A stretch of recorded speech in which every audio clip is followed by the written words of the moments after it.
Oh, yeah. I swear the intro be having like I be thinking Tank gonna come out and start singing. Hey, I wish we had a custom intro. You know, I wish somebody's job was to get us a custom intro. That'd be nice. There we go. That'd be nice. Go ahead, Jay. Your brother was sick. Your brother was sick. Your brother's sick. You had the intro for 6 weeks now. Yo, I'm starting to believe what you gotta get the sample cleared. Like what you like, it's our voices. So the intro goes off of Ralph sending the link to us. So I knew it. That's what it goes off. It was good, yo. Yo, so what up? So we can't get an intro till Ralph send the link. Hey man, that's what we doing. Listen. That's wow. Listen, how long blame it on me? How long we been asking for that link? At least what's good, nephew? What up, nephew? It's been a minute, man. I think I asked Ralph for that link back in Christmas. Facts. Look, and I still ain't bought no Nike socks. Like I've been waiting to buy Nike socks since about December. I would have just bought you Nike socks. Listen, right? I asked for it during the Biden break. Yo, is that what we doing right now? One of those days. Yeah, bro. He a busy man, I guess. You know what I'm saying, bro. Bro, we ain't never gonna get that link. Bro, I'm gonna send it tonight. bro, y'all saying like I'll be active in the chat. I had a full-fledged argument today. Like, yo, I'm napping. My joint is like, what in the hell is going on? And I didn't even look at. I said JB. Oh yeah, I already know. You already know what it is. Yeah. But you know what? I'm not gonna lie. We're gonna get into it. But I find that energy kind of weird. It's weird to me. Yeah. All right. Yeah. I don't have access to it right now. I gotta go into my thing. Like it's a lot. It's a lot going on, right? It's a lot. It's a lot happening. All right. See now, okay. I'll shoot you some bail then. See, I didn't know it wasn't just like, yo, let me go to my phone real quick and shoot the link. I ain't know. Well, y'all asked me, y'all bring this up on the pod a lot, right? So if I open up my TikTok right now, it's gonna start playing all types of noise, and I'm gonna have to engineer it out. You know what I'm saying? Okay. But yeah, I'll figure it out. I got you. A little bit. Somebody send it, man. All right, yo. This is Brothas Talkin Sh, episode 238, and after 238 episodes, we finally fired Flush. Right? Don't be alarmed. He is no longer here. He was jettisoned from the podcast. We took a vote. It was unanimous. He's out of here. So with that being said, 238 on, you will not see the Flush Man on the podcast anymore. He has been terminated, effective immediately. He didn't even want to fight me. Right. Yeah, exactly. He ain't want no smoke. Yeah, we was trying to work out, you know what I'm saying? The split. Trying to work out the terms. He wanted 98% of the deal. That's a crazy wild percentage because he put notes togetber. Oh, Rory and Jamal trying to get money over there. He got to saying something being something about David Ruffin, and it was a whole thing.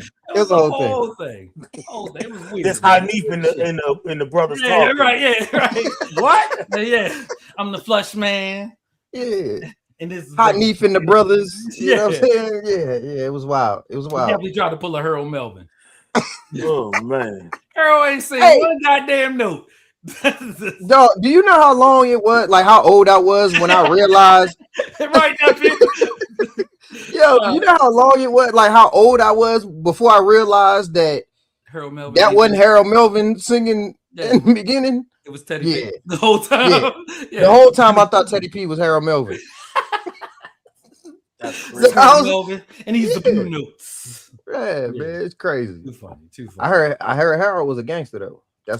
Clearly. That's how that happened. That's how that happened that way. Yeah. But nah, man, our brother's on a much deserved and needed vacation, and I'll tell you what, man, he was the AC Green of this. He is now the no C Green of this, because this is officially after 230 episodes, the first one he's missed, man, and he ain't want us to not pod, you know what I'm saying, on the fact that him and his lovely the 6 man are out doing what they do. Gallivanting is what we call it. Is what it is. Them niggas at Target. they at Target. They late. Okay? If you follow them on social media, you kind of see where it is. But I ain't going to gossip, so you ain't heard that from me, and I ain't gonna say nothing. But this is episode 238, man. It's weird. I don't even know how to start. I'm Rel, aka Iceberg Shorty, aka the King of Controversial Comments. I said what I said. Don't at me unless you try and cut the check.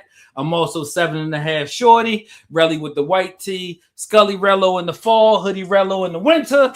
And I am the executive producer of this, and I am not a micing today. That is going to be passed on to my brother Jay. What it is Jay. As you heard, we fired. Got rid of them, right? Like y'all wanted a better face on, you know what I'm saying? We gotta get products and stuff going. You know, his family still can come through and say hello. So you know what I'm saying? We're gonna let you know. But I'm Big J, Big Tigger. I am the AA Mike, now the A Mike of that. So, and welcome to Brothas Talkin and being entertained tonight because we got one in store for you. I'm gonna pass it to the babyface assassin over there. I knew he was gonna say something. Yo, what up? This your man Dre B, aka King Mello. Turn me up in the headphones. It's time to pod. And I'm gonna make a public service. Go ahead and do what you gotta do, Jay, but I gotta make a public service announcement right after that. Yo, shout out to our brothers out there, you know, niece that couldn't make it, doing this thing with the family. Cool, JB, Juice, and the Discord guy, and PJ. Yes, and I just want to let y'all know when I logged in today and I seen that face, I thought I got backstage on the Usher tour. Like I was like, where's Chris Brown? Like Usher on my joint right now. Like you remind me of a girl. Don't make me have to get the jacket so I can take the jacket off. Don't make me do it. Oh man. Hey, look, this is a public service announcement. If you are anti-hip hop, anti-Jay-Z, if you gonna go in the comments and say we glazing or whatever it is, you might want to get ready right now because it's about to go down. Yeah. It's about to go down.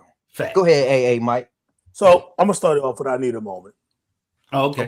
All right. Okay. Bringing the world up to date. So your boy is under the weather, partially. And I caught food poisoning, right? And so I called myself. Listen, I called myself being healthy last week, right? Salads, chicken and rice all week. That shit backfired on me. I'm letting it go, out of every orifice, and I know y'all probably don't need to know that, but I'm gonna let y'all know because y'all my people. Praying to the porcelain god. Yeah. Right. So I get a notice on my phone. Don't eat lettuce. It was a lettuce recall. A lettuce recall and some other fruits and vegetables. And right? it was in Florida. And so pay attention to what's going on around you is what I'm trying to say. Because no one should went through what I went through. I'm glad I got insurance. So if you ain't got insurance, go get it. And know your body. Like I really mean know your body and what your body tells you to do. Because after 3 days, I had to go get an IV put in me, and I went through 5 of those things because that's how much fluids I lost. Shout out to all the people that checked on me. Shout out to my brothers and everything else. But definitely. So we gonna get into the thing we call hip hop. Yeah, real quick before we do that, bro. I just want to dedicate this episode, man. Birthday shout out to my brother B, who I've been closely related to and in business with for the past 10 years almost. My sister Shauna's birthday is tomorrow. I call her fat girl. That is a term of endearment and love. She is not fat at all, but she is my snack partner for life. And happy heavenly birthday to my brother, my best friend, Dwayne Earl Lawson, who we lost almost 5 years ago, but tomorrow is his birthday. They're all their birthday is tomorrow. All 3 of them I've actually mentioned. But I'm definitely going to dedicate this episode to my brother Wayne, man, and I miss him dearly, bro. He would be a part of this motley crew if he was still with us, man. And yeah, man. I'm gonna back that up. Happy birthday and R.I.P. Yes, definitely happy birthday, R.I.P. I'm gonna definitely back that up. Shout out to one of my best friends, Taz. Birthday. Shout out to my homegirl Brittany, her birthday. Shout out to our sister from another Mr. MJ. MJ's birthday today. Love you, MJ. I hit it. So yeah, I got you. Yeah. So you know what I'm saying? We salad almost took Big J out. Yeah, so definitely happy birthday to all the loved ones that we got out there. And if your birthday's coming up, let us know. We definitely will give you a happy birthday shout out. Yes, it will cost you. Facts. So well, all you gotta do is pay Jay and Cutwater, so you know what I'm saying, good. It ain't that expensive. Jay ain't drinking for a while. I'm telling you, because my water is cutting in my stomach. I only need high quality H2O. Okay. Well, I'm gonna tell you something. Every now and then, you know what I'm saying, your boy like to do a cleanse. So Saturday night, I definitely took some magnesium citrate. And let's just say it took his job real serious. It took his job real serious. You know what I'm saying? Sunday was a very active day. So I'm good. I'm back, ready to go. That's too close to the work week for me. No, it's done with in the day. That's why you take it Saturday night. You wake up in the morning on Sunday, handle what you need to handle. And just go eat some lettuce. I'm telling you. No, I'm cool off the Get you right. Yeah, I'm telling you. Oh, damn, Jay, you ain't send the text last week? That's crazy. You ain't send Leroy the text last week? That's crazy, Jay. Oh, he said something? He came in here last week. What do you mean? Yeah, but he said he was late because you wasn't on your job and you ain't sent out the text. My bad, your fault. I thought you hit the button to subscribe, and I thought on my phone it comes through and it's like Brothas Talkin is live right now. Yeah. I mean, but you gotta hit the bell. You know what I'm saying? The notification bell. You know what I'm saying? All that. You know what I mean? Yeah, for sure. So Leroy ain't got the notification bell. Yeah. I literally just sent it to him, so he can't say anything else right now. Right. Shout out to Mom Dukes because his mom's in town. Ladies. Shout out. Mom. We apologize ahead of time. Facts, because it's going in. Leroy say something crazy. For the language, Leroy say something crazy. We apologize. I promise we love him. Even though we call him out his name. Yeah. Y'all ready to get to it? Let's get to it. All right. Hey Jay, Neve's not here, so that's you. Yeah. So we're gonna do our weekly Jay-Z update, and I'm gonna let my brother Ro take it over. All right, man. So Jay-Z did 3 concerts in the Bronx, New York, at Yankee Stadium this weekend. Friday night was the 30-year anniversary of Reasonable Doubt concert. Mm-hmm. Saturday night was the 25th year anniversary of the Blueprint album and that concert. And then Sunday night was Extra Innings. Let me go ahead and start off by saying, hey, bro, I don't really fear much missing out. I don't have too much FOMO because I feel like what's for me is for me. Mm-hmm. But god damn it, fuck my life, bro. I got so many messages, inboxes on Facebook, text. My ex-wife hit me like, yeah, you in New York? I said, what? Like, where you at, bro? Y'all there? And then videos just start hitting my phone. Duh. Our son, the son we shared together, the son that was made in love, he like, Pops, you going to New York? So my sister Shauna is the one whose birthday tomorrow. I'm sure that was a birthday present for her. Her husband was there, my brother Shamar, he put it out there. I'm like, god damn it, everybody's in goddamn New York. Everybody, bro. Every goddamn body, man. Yo. I was like, at one point though, I really was like that. It like for real, is every black person I know at Yankee Stadium tonight? Yeah, everybody but us. It literally felt like I was the only one that didn't go to New York. That's how my timeline felt. Everybody was there, bro. and then I'm gonna tell you what really made me get to like, the FOMO. What really got me was like when your broke friends, when the broke people on your timeline start showing up in Yankee Stadium, you like, bro, he went to Yankee Stadium and I didn't go, bro. Yeah, bro, I was hurt. So how we gonna do this? Y'all want to break it down? Yeah, let's go night by one. Night? Yeah, let's go night one.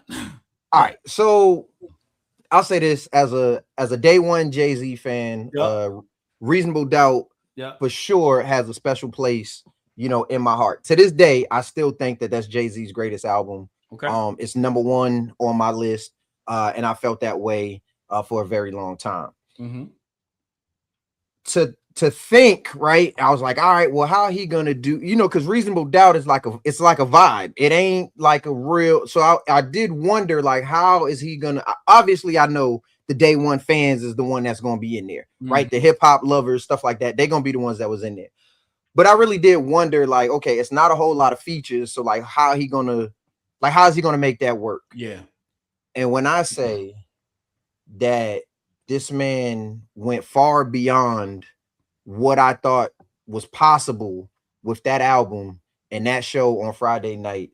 First of all, shit real when Beyonce the first feature on the first fucking song. But I was gonna say Beyonce was the first feature on the first fucking song, bro. The intro of her cutting the hair. Oh, that was fire. Oh my gosh. In the stadium seats. In the stadium seats. In Yankee Stadium getting the cut.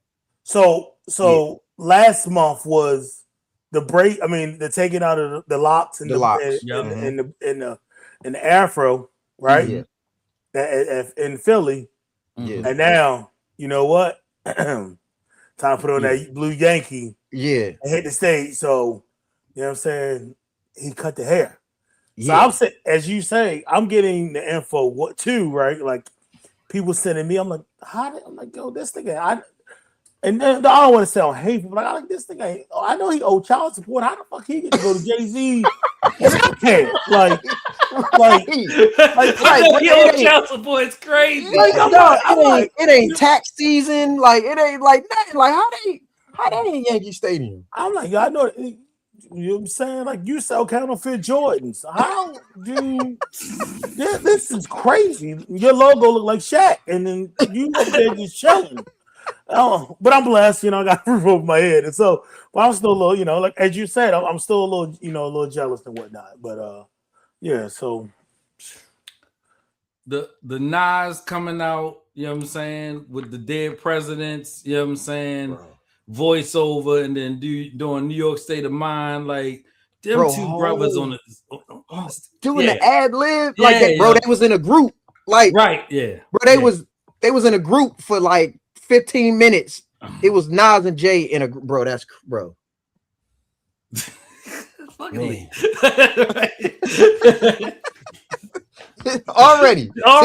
Listen, we less than 20 minutes in. Less than 20 minutes in. He didn't already threw out a 2 Chainz bar. You're a New Yorker.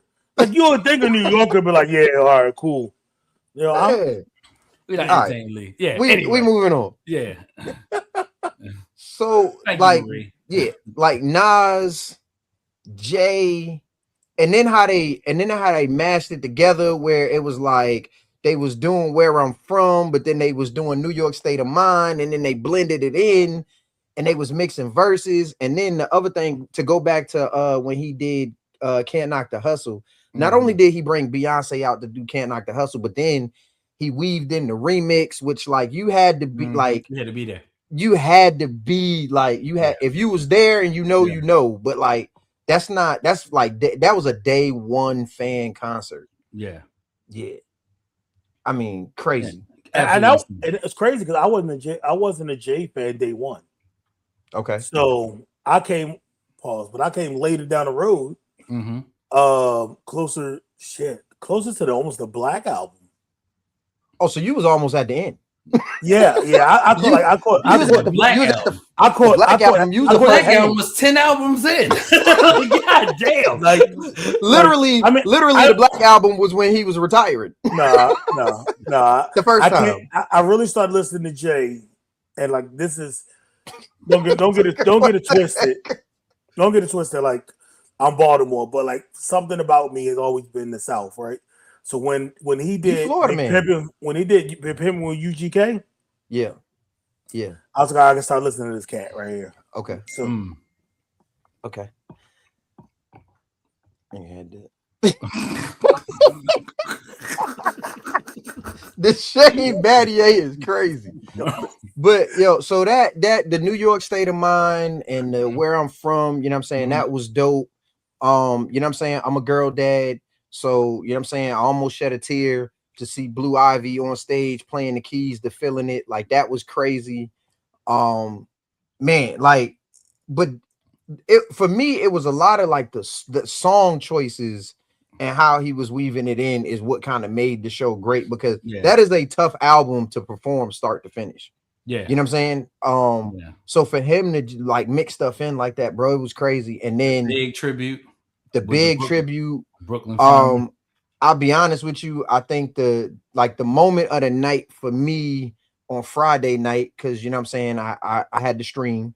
The moment of the night for me, bro, I think the biggest night was the most unexpected thing that I saw was Jazzo. When he brought out Jazzo, and not only to bring out Jazzo, but then to stand on that stage in front of 45,000-50,000 people and say, you know what, I'm only here right now because of this man right here. It was his crib. If it wasn't for him, I wouldn't be standing here. I thought that was, you know what I'm saying, I thought that was real grown man shit. And for me, that was like the moment of the night. And then Jazzo and his 60-year-old retirement age ass got up there with perfect fucking breath control and rhymed his verse to the song. Bro, that's incredible. That was incredible. I mean, that's one of the top songs. Like Regrets. But Jazz is like 60 though. Jazz. I'm upset they didn't do Originator, right? Like that's a perfect opportunity to do that because you got them right there, for sure. Right? Like Jigga What, Jigga Who, you know what I mean? Like you could have got that off like quick, you know what I mean? Which I think was a missed moment there. I'm upset that Sauce didn't show up. I expected everybody to kind of be there for the Reasonable Doubt. I expected everybody but Dame. Right. Yeah.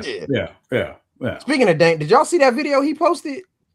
No, bro. He posted. Dame is an idiot, bro. He posted.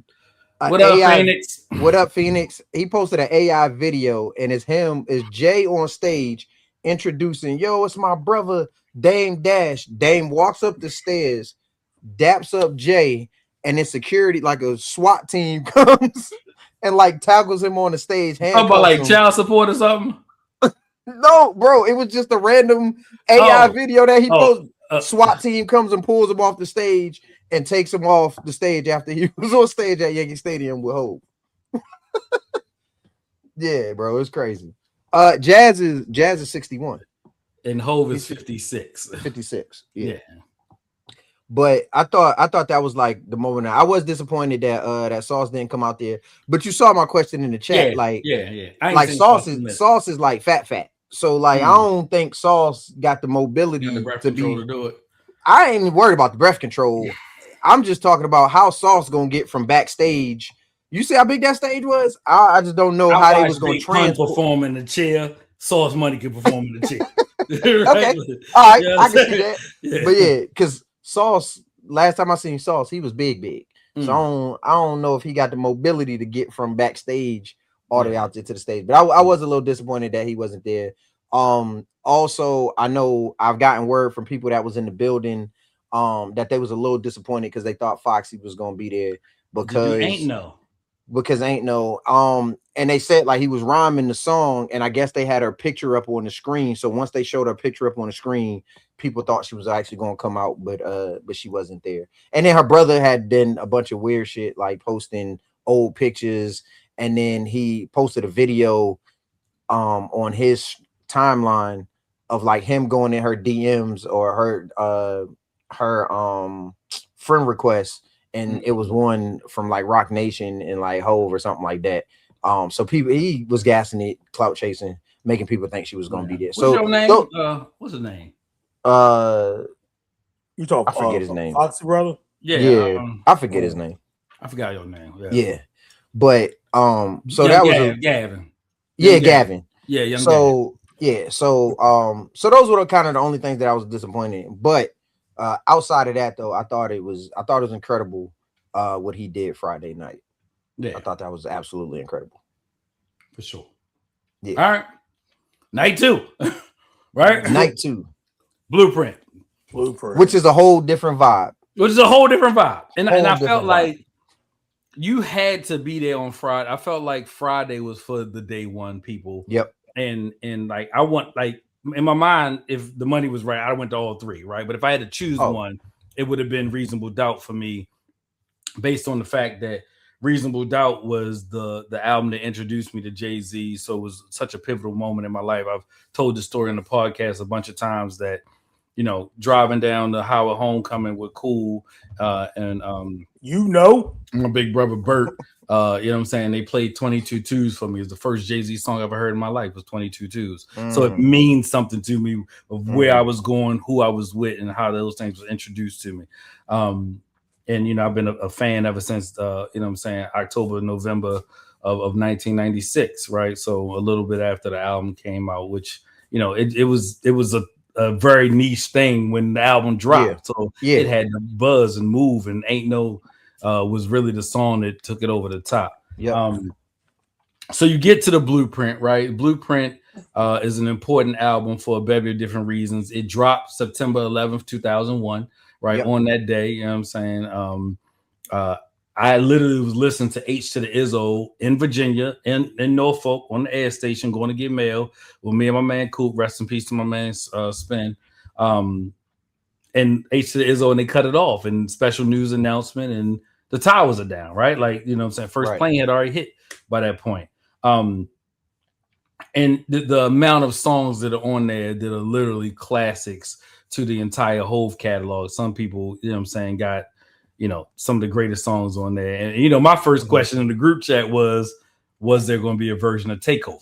Right. Yeah. And that's what I wanted. Oh, no. So we start back over. So the Ruler's Back is the intro. The Ruler's Back. Right. Which was fitting. Then he bring out Slick Rick. From what I heard, it didn't, Lottie Dottie didn't sound right. Is it me? I didn't, it just. So I missed Slick Rick. I didn't see that part of the show.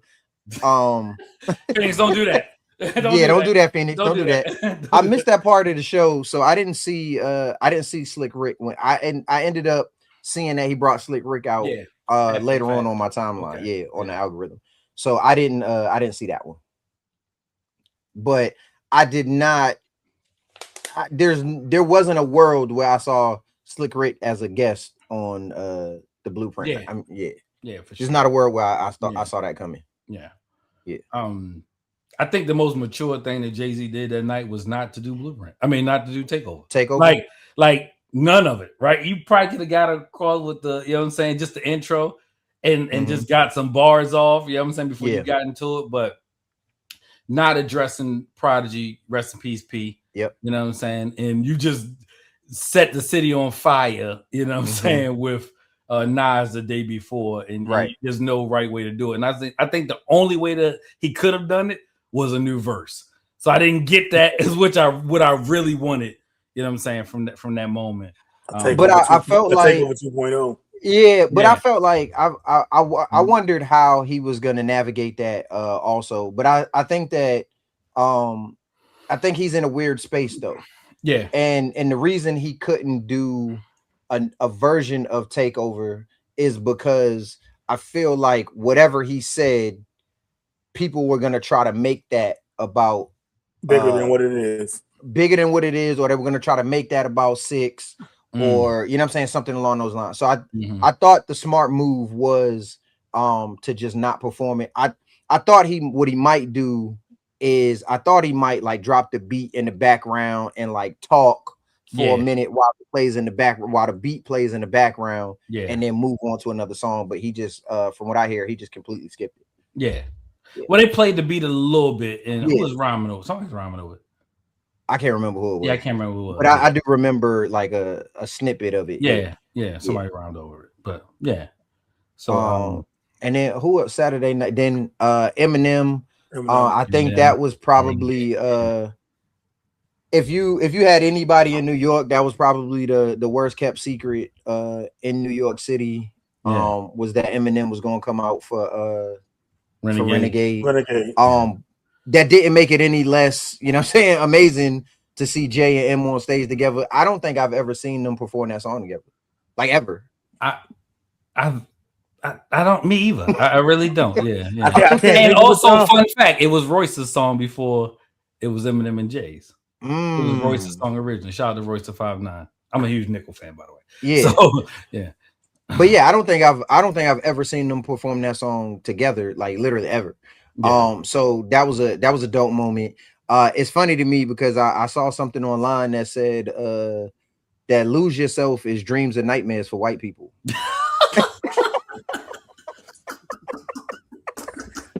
No. I was like, yo, that makes perfect sense. Because you know what I'm saying? White people don't play about they don't play about Lose Yourself. You know what I'm saying?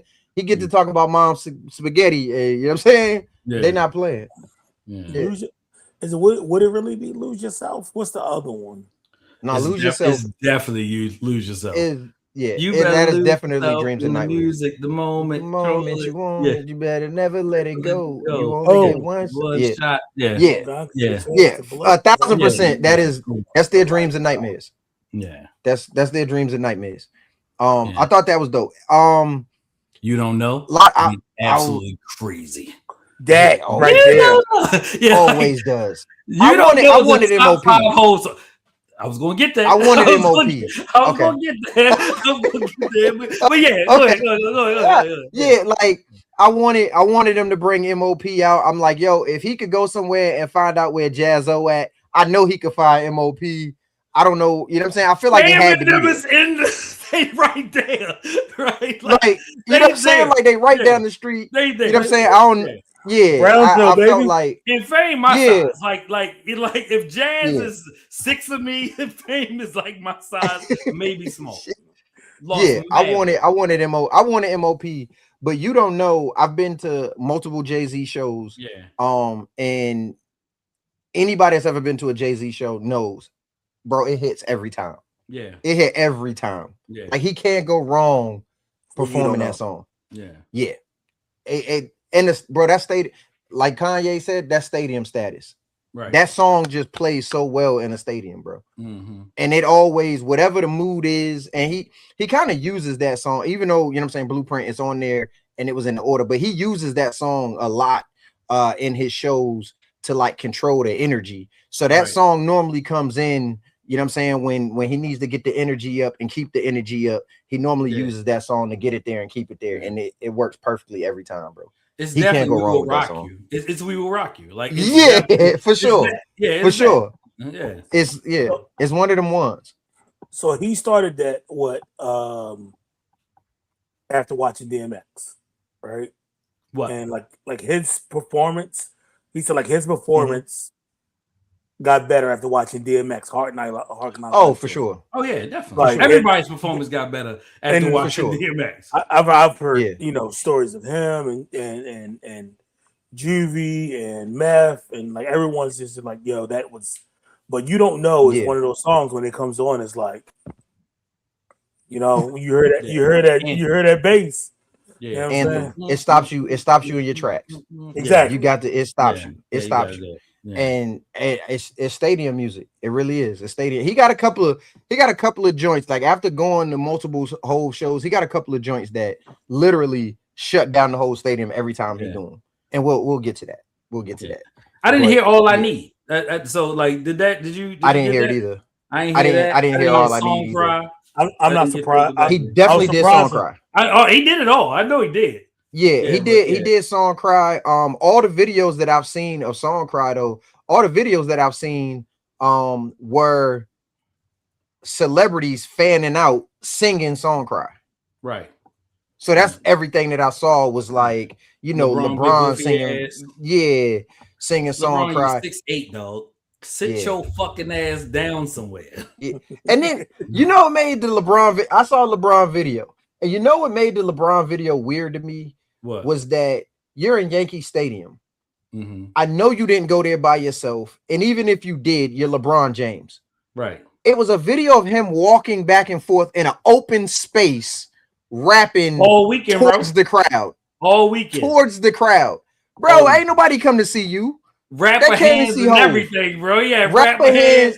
I'm like, guns. I was like, bro, and you 6'8", 275, 6'8" ass down some fucking where. Fuck out of here, LeBron. Bro, it looked goofy, bro. Bron paid his money. Bron gonna have a good time, bro. I'm saying, okay, well, no, listen, I'm with Bron having a good time. What I'm not with is Bron was in the open, bro. He went to an open area to perform the song in front of the crowd that paid to see Jay-Z. He might have been doing the fucking sign language for it. He was in such an open space. It was crazy.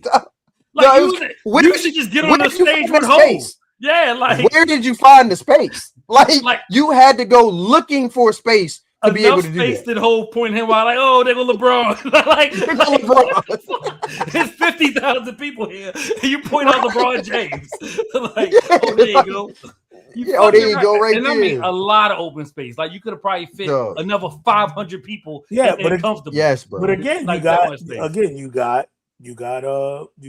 he's 6'8". Like, no, bro, but it looks. You got to see. It looks so goofy, bro. Usher pointed out. He looked like a goofball. And then get back with us. It looked goofy, bro. LeBron paid for the exactly. Yeah, it looked goofy. You know what I'm saying? LeBron did a 50 Cent say seats 13 through 29. I want. All of them right there. That's me. That's me right there. But I thought I didn't see. So all the videos I saw was other people rapping "Song Cry." Yeah. I thought he would do the bonus tracks too. I thought he would do like lyrical exercise and stuff like that. And he didn't. But you know what I'm saying? He's 56, so he might have been a little tired. You know what I'm saying? True. Yeah. Anything else on Saturday? No. All right, let's get to the shit. Let's get to Sunday. Let's get to so by Sunday happens. I'm fucking angry now, right? You know what I'm saying? Upset. By Sunday, I'm like, yo, fuck this. I got all the feeds. I'm looking at the joint. I'm like, Meek, I don't know. Right? I don't know if I would even want to watch. I don't even know if I want to do this. And bro, hold on. Before you, bro, I gotta say this. Yes. After Saturday night, when I got off the stream, you know I had hit the group chat like, yo, anybody looking for? Bro, I was looking up flights. I'm not even.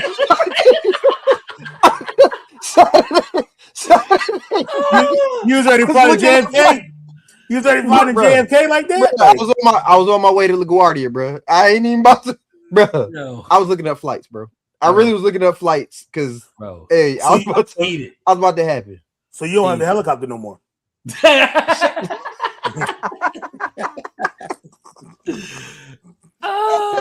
Yeah. So Saturday, I was looking up flights. I was dead serious that I was about to bust a move. Hot, yeah, hot.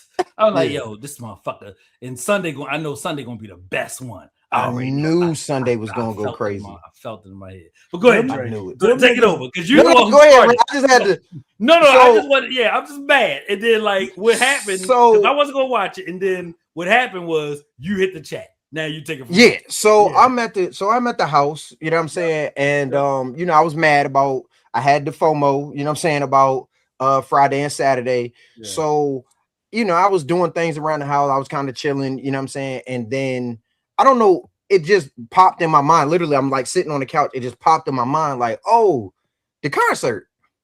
So I go to my, my sources for my stream. You know what I'm saying? And I see he not on stage. And the dude who does the stream is just talking. So I'm like, all right, well, let me, see what they talking about. So they talking about, oh, who you want to see, boom, boom, boom. So I'm like, all right, I got stuff to do. Cut the phone off, you know what I'm saying? Put it down. And then I look up and it's 12 o'clock, like 9 o'clock. It's like 10 o'clock Eastern. EST. And and he's not on stage. And I'm like, that's weird. Jay is definitely a 9 o'clock starter. Mm-hmm. Like you go to a Jay concert, 9:30, he out there, full swing, right? So I start to reach out to people like, yo, what's going on the stream? It's people saying it was a shooting outside and all of these rumors are starting to fly, and the dude's taking callers, and they're kind of dispelling some of the rumors, and then you find out that there are 10,000 people 10,000 outside of Yankee Stadium charging the door. No, not charging. Not charging. That is the understatement. Okay. They yanked that door. Bum rushing the door. That's it. They yanked that door off the hinges. Yeah. I saw somebody push their baby mama over, then helped her up, and then stole her water bottle and ran and left her.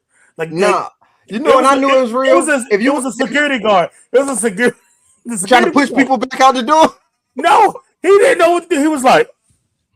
He was like looking back and forth, like, yo, you're supposed to stop these people. Yo, he was like, yo, my life ain't worth getting ran over. It ain't. I knew it was real because I seen a dude bust through the door and he had on jeans, a leather jacket, and no shirt. I said, oh, it's real. I know he ain't got a ticket. I know. Yo, they said he ain't got a ticket. They said they gonna get in there one way or another. They found the weakest door, and somebody yanked that thing real hard. Pause. And they was in there. By the time I turned it on, I'm seeing. I mean, it was like the gates were flooded, like they were coming through. Yeah. So they ended up having to stop like everybody from coming in. Correct. They closed all of the doors and try to figure out, you know what I'm saying, what they were going to do as far as getting people in, you know what I'm saying? Which safety was the first, you know what I mean? That was the first protocol priority, you know what I'm saying, was to make sure that people were safe, stuff like that. So then I'm like, all right, well, he probably going to get on about 11:30 and then everything going to be cool. So I start watching Netflix. I'm, you know what I'm saying, doing all kind of other stuff. And I was like, yo, let me tap in. And he still wasn't on stage. Yeah. And it was like almost midnight. It's almost midnight. So I was like, oh, snap.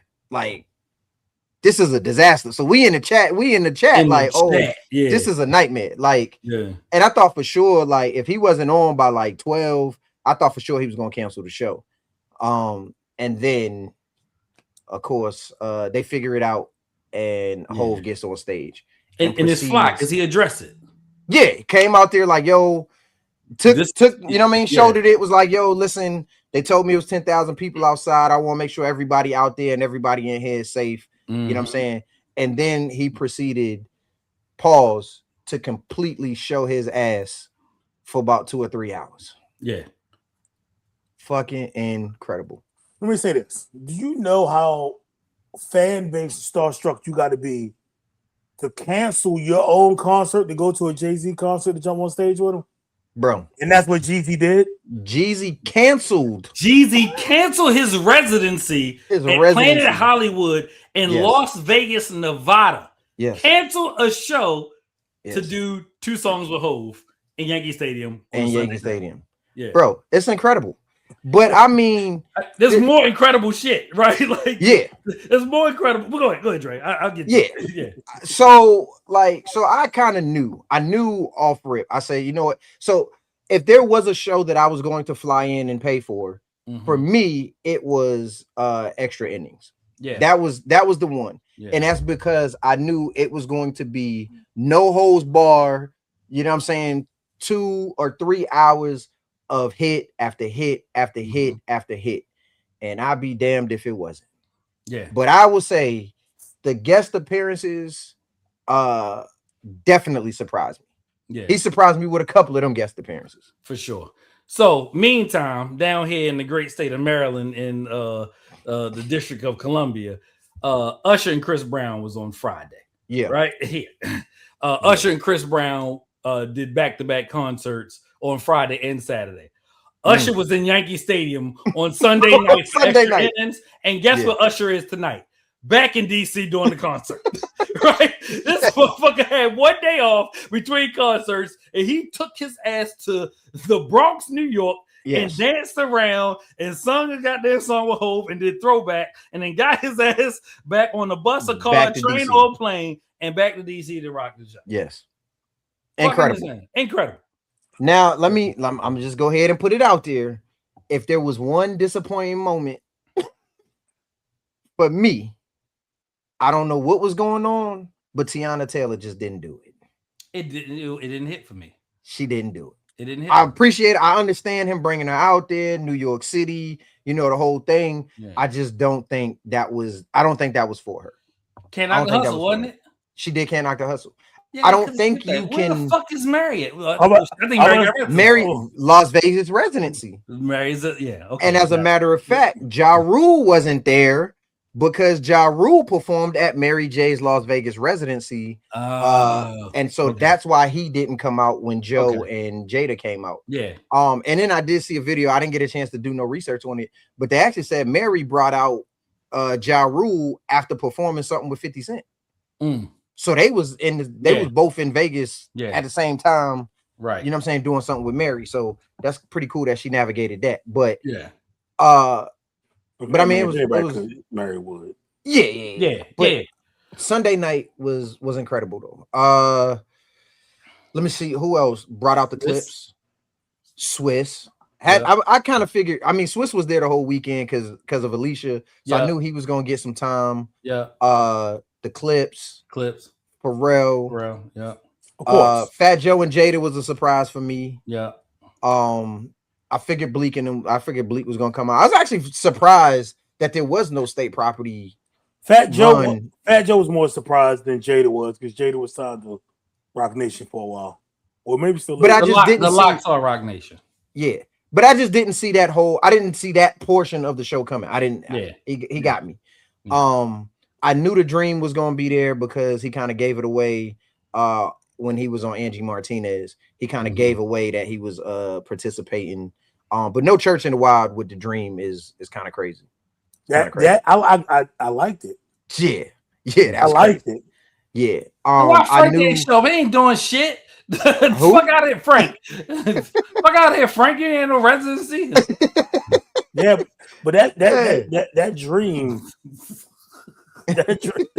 That dream, No Church in the Wild was like I could go for a remaster of that. Like that would. Yeah. So we had the Dream. You had Pharrell, of course. Yeah. You had, like you said, Jeezy. I was surprised by the Usher thing. The Usher thing was a surprise to me.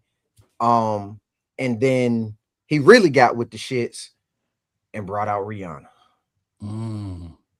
Rihanna. I figured I figured that night was big enough for Riri to come out. Yeah. But she definitely came out. And it's funny because she said the same shit that Hov said when he was in Philly.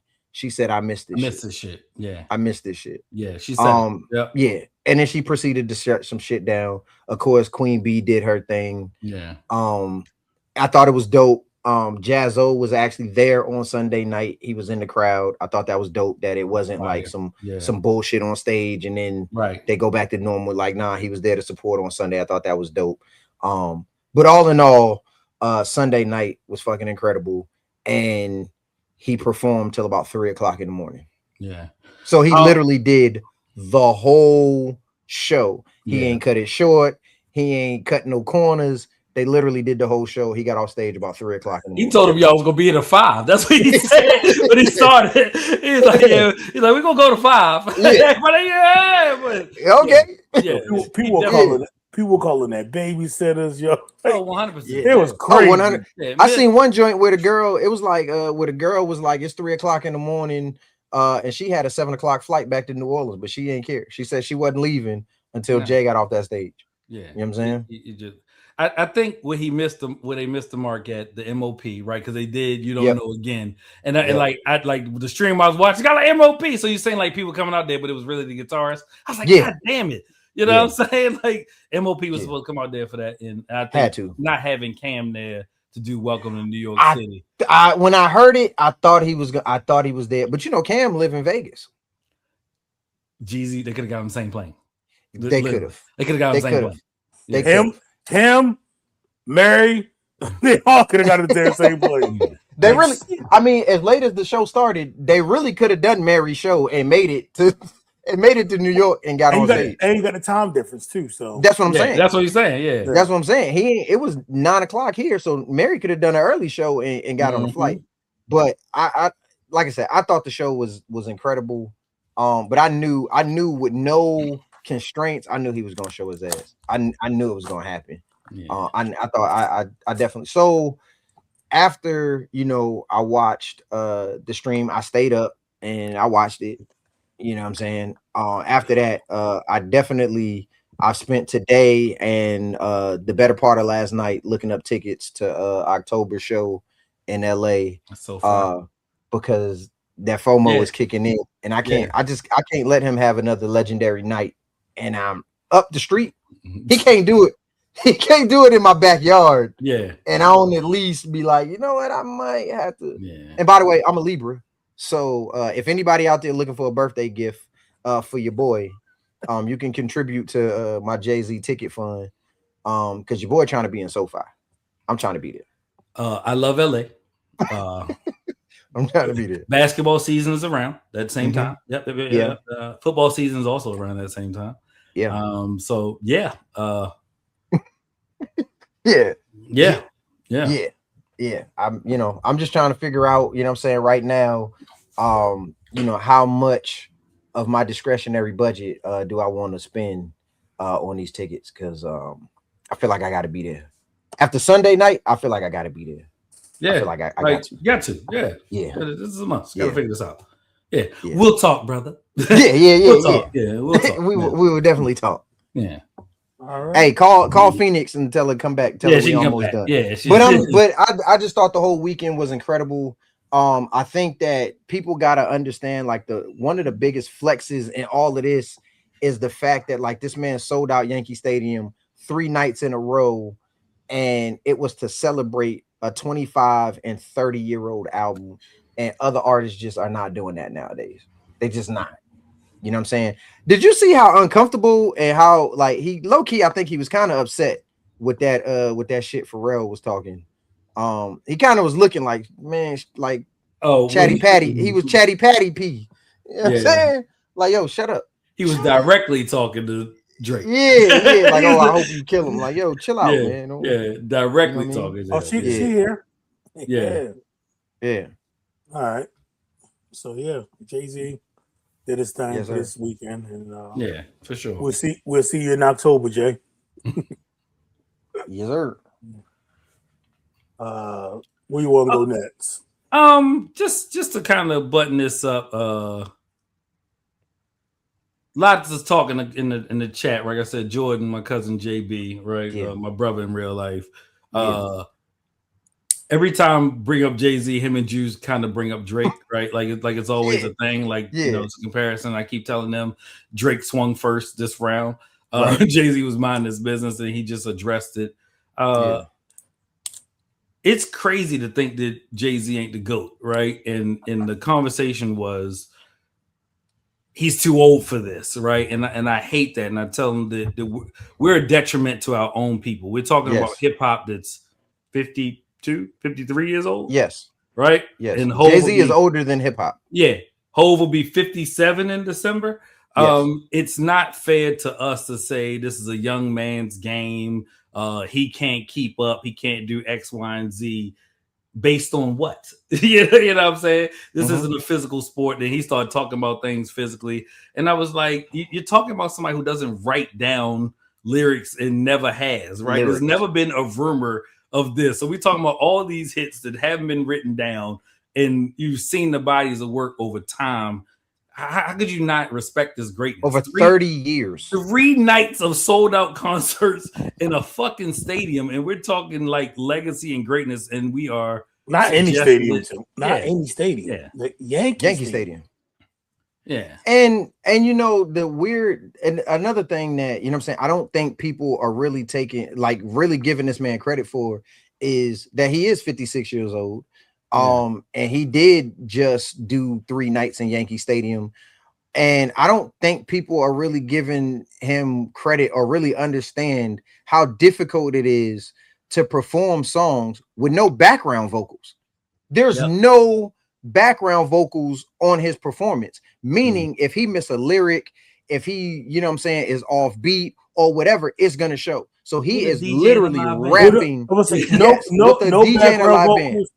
No background vocals, no in your ear, going on, no words coming from the DJ. He doesn't do none of that. And if you looked at the stage, there's no monitor. There's no monitor. There's no nothing. Like, this man is literally. And then I don't know if you saw. I think it was Friday night. Friday night after he went through the Reasonable Doubt set, he literally looked at Guru and was like, "Play something. I know all of these shit." Yeah, he said, "Play whatever. I know all of these shit." And Guru just threw something on and he rapped it. Bro, that is incredible at 56 years old to have the breath control and the stamina to do. Bro, that's incredible, bro. And just to be like, yo, just play anything in my catalog. I know it. Yeah. Bro, that's crazy. After 30 years. After 30 years. 30 years of hits. And you got to remember, you got to think he probably remembers some of the verses that he never even recorded. Right. There's songs that he hasn't even recorded that he probably still, you know what I'm saying, remembers. Bro, that's incredible. And then you see how much talent and how much, you know what I'm saying, focus you got to have to perform, because Fat Joe got out there and performed with the vocals, and Fat Joe couldn't even perform his whole verse word for word. You know what I'm saying? So you talking about performing the verse, and in most of the songs, he's performing the chorus. He's performing the ad libs. He's performing the intros. Why Fat Joe leg be leaning like that though? Like the loss of weight. Fat Joe, Fat Joe definitely. It is. He definitely got the Kenny Smith leg. That's a stinky leg. Like that should be. You ever seen Kenny Smith knees? It's like he wanted to be pigeon-toed, bow-legged, but only one leg went in. No, it was from all the weight loss, bro. I don't know. Is it? Yes. It might be from the Beijing. I'm just trying to. How did that leg? Yeah, but how did that leg support all that weight? It's not. You know. That's what I'm saying. Like it was crazy. But anyway. Yeah. Okay. Yeah. Anyway, so we'll go with it next. Here you go. Look.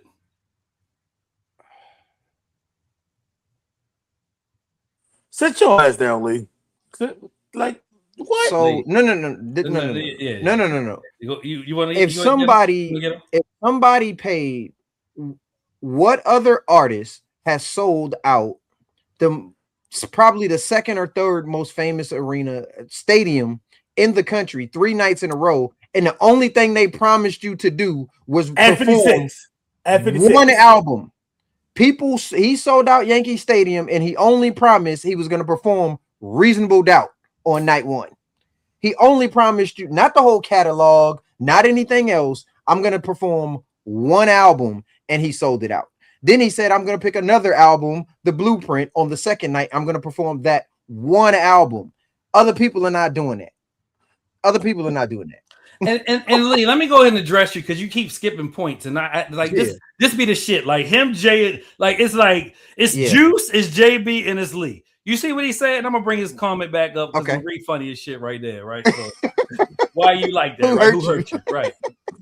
You see right here, here's his comment. Y'all gassing it. Doing 3 nights in Yankee Stadium is no different than Kendrick doing his stadium tour. Kendrick did not do a stadium tour. Kendrick did a stadium tour with him and SZA. That is not the fucking same thing. Stop skipping parts. See, right. Like that. That's why niggas like that be always. Not only that, he didn't do it by himself. Not only that, real, but there's a key word in there.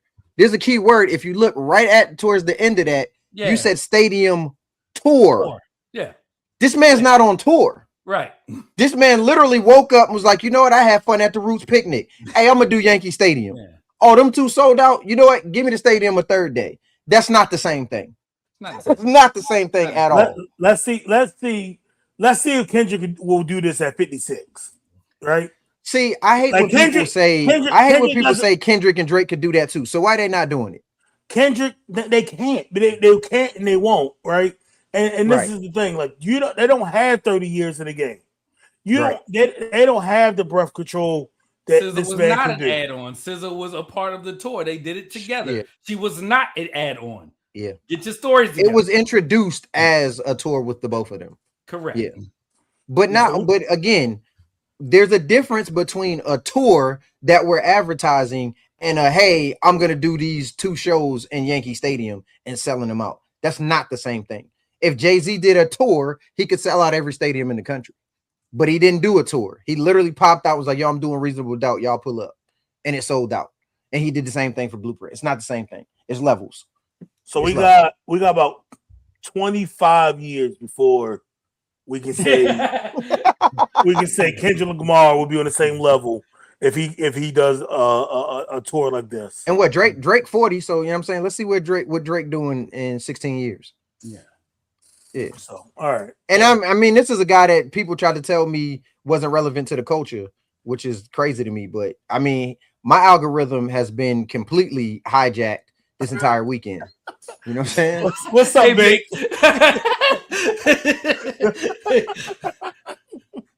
Oh, I didn't hit the phone. I didn't even Hey, but you know what I'm saying? Yeah, I don't know, man. Like this whole, I don't really understand why do people feel like in order for Drake to be great, they got to tear down Hov's legacy. Like that shit, that's weird to me. Weird as fuck. Like, you know, you like two things can be true. Drake can be an all-time great and Hov can be the GOAT. Like those two things can be true. It's weird to me that now all of the Drake fans have this energy where, you know what I'm saying, Hov does something just because there was lyrical sparring between the two of them, which there's always been. Just because they're going back and forth, people feel like they got to tear Jay-Z down in order for Drake to be great. That's weird to me. It's weird. You're right. Kanye can do it, and Kanye is doing it. He just put 60,000 people in a goddamn concert in Albany. I mean, Albania. Sorry. Albania. Yeah. Absolutely. Yeah. Yes, Ye can do it. We're not debating that. Yeah. He literally coined the phrase stadium status. Yeah. He purposely made stadium music. Of course he can do it. Yeah. All right.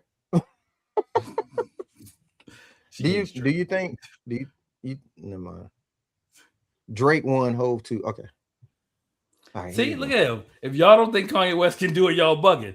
No, we said he can. We just said he could. Yeah. Right? Like, I don't. Let me think. I don't think he could. So I ain't even gonna be able to. You don't think Kanye can? Yeah. He just doing it. He's doing it overseas. I don't think he can do it here. No, he could do that here. No, he did. He did it in SoFi. Have you ever seen 2 months ago? Have you ever seen Kanye West perform?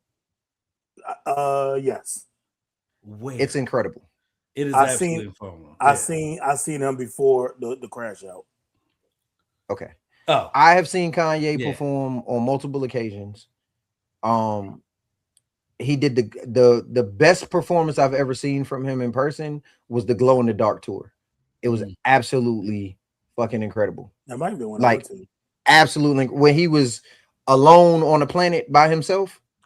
That was the theme of his whole set was an hour and a half long, like skit with the music woven, bro. It was crazy. And it was incredible. And it was him. Y'all saying no one else could do it, but he's not 56. I said, no. I said, who else is doing it? Yeah. Who else is doing it at 56 is what Jay said. Yeah. There's nobody on this podcast that believes nobody else could do that. Yeah. Yeah. And if anybody can do it absolutely is Kanye. And I'm a big Ye fan, so there's no argument here, right? Like, yeah. There's nothing. Yeah. All right. So we're gonna go. Thank y'all for the Jay-Z comment. You know what I'm saying? For sure. Yeah. We're gonna talk about this this ATL hosting. I just had to get that on camera, just you know what I'm saying. While we on the same subject of this. So ATL came out with a music festival. It's gonna be next month. And they put an age requirement on it. So it's 30 and plus R&B festival. Which I think is a great idea, right? Mm-hmm. For me, I don't want to see kids running around. Like, right? Like I want to be there with grown adults enjoying good music, having good times, good fun, and whatnot. I actually might go to it. So we'll see. So wait, okay. So let me ask you this. So is this like one of them R&B only joints where they just playing the music, or is this like live performance, like the people like Escape gonna be there, Tank gonna be there? Is it one of those, or is it just like, they like R&B only where they just you there and y'all getting drunk and you singing the songs? So they're giving out it's Atlanta Underground Atlanta on August 15th, and they having the official R&B festival, age 30 plus, and then so it's in a park, and then it'll be from 2 to 9 p.m. right? Okay. Which So is the great. aunties could get home and not be out too late. Okay. Everybody Yeah, get I'm with it. home, right? So it's on a Saturday too. So Is it controversial? Like people beefing over it? some people are mad because the younger people want to go to it, but I think it's a great idea, right? Like, They got their own shit to go to. right, exactly. So I think Like, I think other things should be that way, like especially when you want to talk about R&B, right? Nobody wants to be looking over their shoulder. I mean, looking over your shoulder, like worrying about what Slim going to do and whatnot, or whoever else, because you can't enjoy your music, right? You'll sit down with your lady or whoever you got and enjoy your time. yeah, So I mean, I feel like that's some old what about me face ass shit. Like that's what like listen, the promoters of this music festival made a conscious decision that they wanted it to be 30 and up. You know what I'm saying? And that was the decision that was made. If you want to go to an R&B festival or whatever, find an R&B festival that your young ass could go to. Like, I don't understand you know what I mean? Like, if there was a festival and it was a music festival and it was like nobody named Dre could go to the festival, I'd be like, all right, fuck y'all then. I ain't going. It ain't for me. So I don't understand. Like, yeah, I don't understand what all the fuss is about.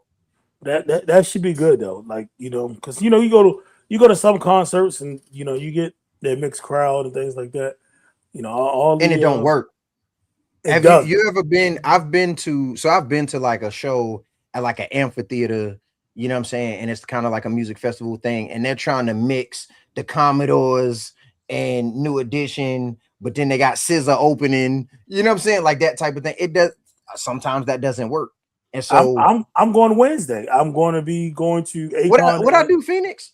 Akon and Neo on Wednesday, and like Akon and Neo. That's an right. interesting combination. That's interesting. It's the same. But it's the same generation. It's the same generation of people. It's the same demographic. That's just an interesting combination of Neo I can't and stand Akon. Akon ass anyway. Wait. How many? I'm trying to. Well, nah. Akon got some hits though. I think that's one of them shows that you go to and you're gonna leave with a new respect for Akon. You've kind of. I think Akon one of them people you'll kind of forget like what that catalog is like until it's like I know what his catalog is like. I just can't stand what he did to my man. So like to who? T-Pain. What he did to T-Pain? Yeah, he told him songs were trash and didn't pay him the money they needed to and stuff like that. Oh, I mean, Usher told him he ruined R&B. I can't stand Usher either, even though you look like him today. Yeah. You can't stand Usher? I'm joking. Really? I'm joking. No, I got really. I'm not a big. I don't really like Lee and my brother-in-law and you might be the closest light-skinned mugs that I got in my life because I can't really stand y'all. Y'all made fun of me growing up, and y'all think that y'all still in, and so no, we always in. No. You know, this is completely random, and we kind of had this conversation, but I kind of get it. I need to get it back on the record. How many skips can a classic album have? Oof. Like if an album got how many skips, you like, nah, this ain't a classic.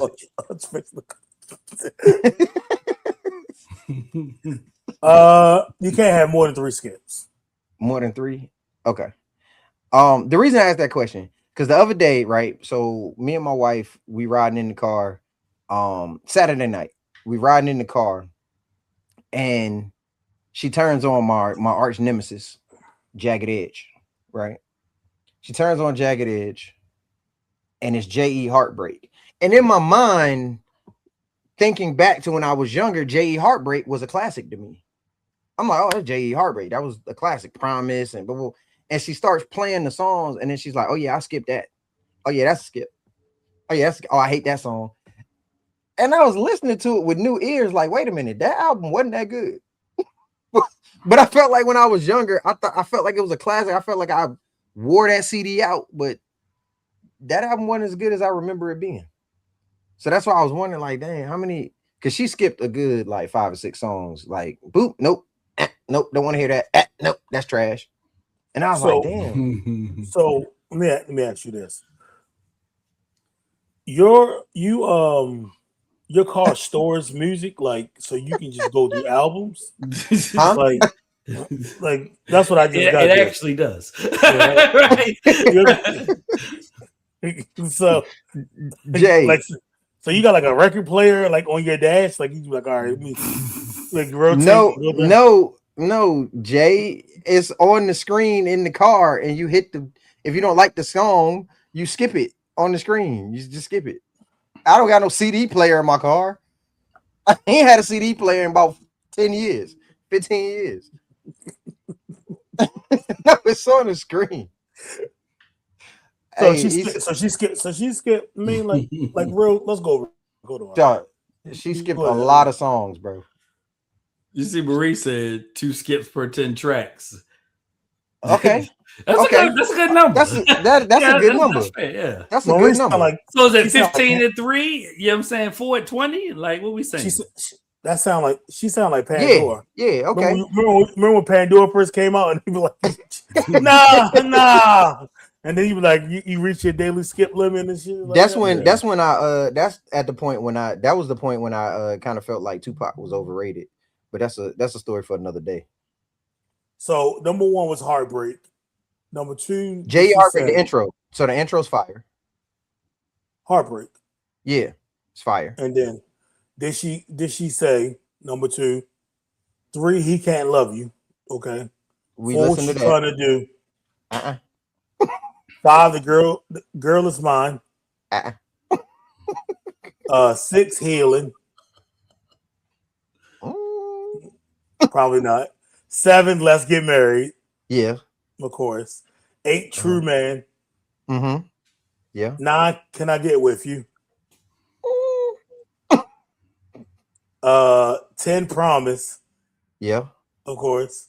11, Keys to the Range. I don't know why she didn't do that when you put it in one. That's my favorite Jagged Edge song. It's the Keys to the Range? It's the only Jagged Edge song that I like.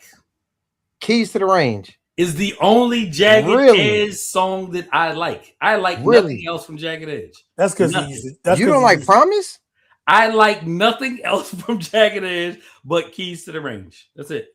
Damn. When you think you know somebody, wow. And he used to drive a range too. That's why. So what's the joint? What's the first big ass new edition? That's what what's the first joint they had with Destiny Child in the video on the first album? Oh, I don't know. Gotta be. Oh, yeah. I don't know. I think Gotta Be is probably my favorite Jagged Edge song. No, I think Promise is probably mine. Yeah, that joint's hard. But, all right. But yeah, she skipped a lot of tracks on that album, and I was like, damn, in my mind that album was so much better than it was when she was actually listening, like skipping through songs. I mean, we were younger though too, so like we were. Yeah. I mean, we all going through heartaches and heartbreaks, and so it was. Yeah. Now that you have settled down and got your queen to be, it's a little different now. Yeah, forget this album, right? Yeah, them love songs hit a little different. You know what I'm saying? When you got you one at home, you know what I'm saying? Yeah. Hey. So All right, okay. That was random, but it was on my mind. So where you want to take it? Looking at it. We got Can't Trust Women Name. People forget about the old you. Yeah, let's go there. Which one? People forget about the old you. People forget about the old you. Yeah. let's take it there. Let's see how honest I want to be tonight. Hold on. Marie Lynn said I ain't answered a question. What question? What was the question? I missed it. What's the question, Marie? Yeah, what's the question? Throw the question back up there. Why you won't? I got your question. There you go. Why is J your arch nemesis? I've told this story, you know what I'm saying, on the pod before. But some years ago, when my wife and I were dating, we have a friend. Huh? Way back when we were dating. We have a friend, you know what I'm saying, that's a producer. He's a fairly successful producer. And my wife went to his birthday party. And at this birthday party, it was at a studio. It's actually at Timberland Studio in Virginia. And one of the guys from Jagged Edge was there, and my wife, you know, was there. Good time. She was leaving, and she was saying like, "All right, yo, I'm out." You know, what I'm saying goodbye to the people that we knew. And the dude from Jagged Edge was drunk, and he was like, "Don't nobody care you leaving, stuck up ass bitch." And then that caused the whole issue. And then if I tell y'all gonna laugh like shit when I tell you like who came to my wife's defense, because I wasn't there. I was gone. Probably Missy. No, Missy was not there. No. Actually, PD Pablo is the one that came to my wife's defense and was like, "Yo, don't talk to her like that, yada yada yada, blah blah blah blah." And What, so like, raise up, PD like, Pablo. raise up like helicopter, yeah, like raise up helicopter PD Pablo. Yeah, shout out to PD. Yeah. But yeah, so he, you know what I'm saying, he kind of squashed the situation, you know what I'm saying, made sure she was good. And so for the longest time, I wasn't fucking with Jagged Edge because one of them called my wife a bitch. When we was Fuck them dudes, yo. But look, I mean, now she done put the album on when we was in the car. So you know what I'm saying? I kind of let that go, you know what I'm saying, a while ago though. You know what I'm saying? I ain't letting it go for you, bro. Fuck them dudes. Fuck out of here. Yeah. You know what I'm saying? Shout out to PD though. You know what I'm saying? Good guy. Hilarious. Yeah. So where we going with it? People forget about the OU. Let me throw it up again, yo. Yeah. Where we at? So when is the last time that you had to really remind somebody who you are? I almost last week. Right? Oh, every day. Last week. Let me not get sued and let me be super specific about things that happen, right? I did a favor for somebody that I considered a brother and a friend, right? Okay. And by that I mean he had to get his family situated and they needed somewhere to live, and I let them rent out my house for less than my mortgage, right? It's a house. House issues. Any house issue that come around, I was fixing. And I didn't have it to do it, but I found a way, right? Because this is my man. But we also had intentions that he wanted to purchase the home, which was the ultimate goal. Every month, things wasn't coming in right. Okay, I let it slide because I knew he was trying to get situated. Then man's hit me like, yo, I'm moving out because it was a leak. What? And I was like, all right. Right? They leave. They take furniture that was in the house, as in 2-bedroom sets. Leave shit there. Didn't clean up. And after I got the keys back and realized the keys was back, I said, yo, bro, you think I'm a bitch. That's what you think. And I say, I wish you get everything you deserve in life. Because when I see you, we're going to have a conversation like men. And it's going to be what it's going to be after that. Now lose my number with your bitch ass. And I'm God's favorite. And one day he's going to put me in a space with him. And when I say on site, it's on site. You know how I say I got shit to do tomorrow? Yeah. You say that? You know that remind me of that day. I know. You know. Bro, So you about to cross streets, is what you said. You about to cross some streets. You know this remind me. Remember that part in Why Did I Get Married? When she seen Trina in the bathroom, was like, I don't know if I'm gonna whip your ass, but you better watch it. Wait, like that. So this is somebody you consider like your mans in them. You need who to join us this century. And he fucked up the crib. So first of all, like you said, houses have house issues. Like why he ain't just hit you? Why he ain't just hit you and say, hey, bro, it's a leak. I need some help getting this fixed. I'm sure you got a handyman that you could have sent over there. You know what I'm saying? If not, they got apps for that. Bro, you know what I'm saying? Like file the claim with the what's the people called? The warranty people. The warranty people, right? Had the people come out, repaired it, shit cost me $500, filed an insurance claim. Right. had it working, bought the environmentalists out there, made sure there was no active mold. No mold. Yeah. Done all of those things, right? Such and such sick, such and such sick. Stop fucking blaming your sick ass kids on me, because fuck them too. You know what I'm saying? Like now it's really up with me because I don't play that shit. Everybody see me as President T of X company who do X, Y, and Z, and I got this smile on my face and I'm always being presidential, right? Yeah. But I'm really just a nigga from South Baltimore and don't fuck with me. Right. Like that's my inner fucking monologue, yo. I tell niggas that all the time. Like, stop playing with me. You know the crazy part about this is, Dre? What? He ain't called me because Well, you don't have that moniker up there, but you are Mr. I-95. So listen. So, all right. So let me just ask you this, Rel. Yeah, bro. How many years of friendship are we talking about here? About four. Oh, that's way too long. Yeah. That's way too long for the bullshit. So again, I have a code, man. If I invite you to my house, right, you can have the door code. Right. That's where I am. If you get invited to my house, you can just come in. Right. Because motherfuckers don't just get invited to my house. Right. Right. You know what I'm saying? Yeah. I invited him around my family. He had meals. We broke bread together.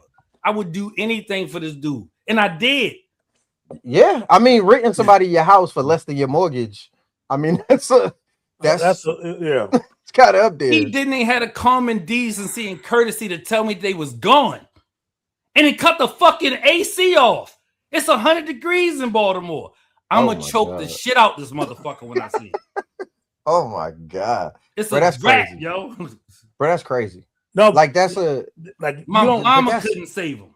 That's like you got to, like, people don't know, like, when you get to this humidity and you don't turn the AC off, do you know how quick things in your house mold? Bro. Yeah.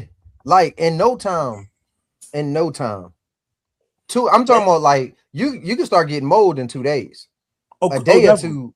You know what I'm saying? 100 degrees, 90 degrees, a day or two, and you already gonna start getting mold, especially if the window's not open, you don't got no ventilation going on through there. Bruh. If they just closed the doors and walked out of there, oh yeah, you lose 2 rooms in a house in a day. 4 or 5 days, bro. It's been crazy here, raining and hot, yo. And took furniture? I'm a fucking slide him, yo. I'm a slide him. So Dre, when's the last time you had to remind somebody who you are? Probably actually it was a couple months ago. I had somebody that, you know what I'm saying, we don't do threat reports, sis. we ain't doing that. I'm home, yo. Yeah. I know niggas who will do something to him because I picked their mother up on the corner from the grocery store, yo. Like, stop playing with me. Yeah. Yeah, it was a couple months ago. You know what I'm saying? I did somebody a favor, and I felt like they was taking advantage of that favor that I was doing them. And so I had to call them and let them know, like, look, man, you know what I'm saying? Like, stop fucking playing with me. Like, you mean? I come knock on your door. I know you live. Yeah. I mean, people see, you know, I kiki and I laugh on the pod and all of that, you know what I'm saying? But like Rel said, you know what I'm saying? I'm from Dorchester, Massachusetts. Like, this ain't that. Yeah. You know what I'm saying? This not that. I survived. For those of y'all that know, you know what I'm saying? I survived the streets of Portsmouth, Virginia. Mm-hmm. Like, this ain't that. You know what I mean? I'm the same. Like, I think it was last week I had to remind somebody, like, you know, I live in a good city. In Florida, right, and whatnot, and Lee can vouch because one day he had to save me. I think it was a Super Bowl or New Year's.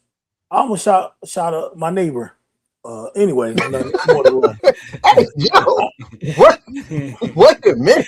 I guess you didn't have shit to do with all. No, so I'm gonna tell you a story real quick since he on here. So you know, Lee could come to the crib. And, you know, again, you come to my crib, you family, and Lee's one of the closest people that I have out here. Yeah. And in my life period too. So, right. I consider him a friend, a brother. And so he brings over, at the time he had his dog. So his dog and my dog decide they want to pick the locks in the fence and go around the neighborhood and stroll the neighborhood. Yeah. So me and him look at each other, man. Fuck them dogs. We're gonna finish watching these games. Right? And so back then we had, I had a lady in my life. Go find the dog. So we had to go find the dog, right? So I let him drive. I sit in the back of the tailgate of my truck, and we're gonna see. We found the dogs. So I park in the middle of the street. Well, he parks in the middle of the street, nonetheless. And we got the dogs. So he puts his dog up first. Boom. So I'm getting my dog. Come on, let's go. My neighbor we don't need my neighbor. One of my neighbor's friends comes around the corner in this caddy. It's sliding, but they've been drinking. So I can tell. Move your goddamn car, blah, blah, blah, blah, blah. I'm like, yo, give me 2 minutes. Give me 2 minutes. And I'm good. I will let you go about your way, and we can go our ways. Mm-hmm. The guy backs up. When he backs up, I'm thinking Shorty's going to turn around and go. But he starts coming at my car. He's about to ram it. Well, he about to ram the car? I think he going. That's what I'm thinking, because he's speeding. Okay. I pulled out that 40 right there. Hit the gas again. I dare you. You had to pull out the what's the name? Hey, Lee said it ain't worth it, Jay. I said, yeah, it is. Yeah, it is. Hold on, real quick. Let me remind you, I'm from East Baltimore. Hey. I'm from East Baltimore. I grew up. The Wire is my life. That's what I do. Yeah. All facts. You see what I'm saying? All facts. The Wire is my life. This ain't no game. I ain't playing. I've been to war 5 times. Right. I will lay your ass down and sleep. Hopefully good. After I get rid of this. And look, it's something in your medical record that'll get you off. You know what I mean? Listen, there's a few things there. You know what I mean? So I mean, might beat the Chargers like Rocky. Shit. I'll beat it better than that, because this food poison trying to take me out. But yeah, man, every once in a while I gotta remind people I am not from this area. Like, do not play with me. Do not play. Do not play with my friend. He got fired. He fired his ass. No. You see? We need to be asking you that. Yes. He got fired. Where is Neef? Wait a minute. Where is Neef? Yeah, so yeah. We fired his ass. We got a new A mic in the building. You know what I'm saying? Yo. Put it in the comments.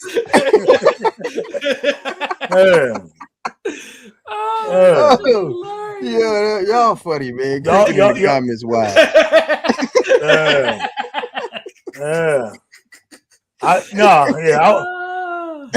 I came to take that spot, Flash. Yeah, I'm JD. You know what I'm saying?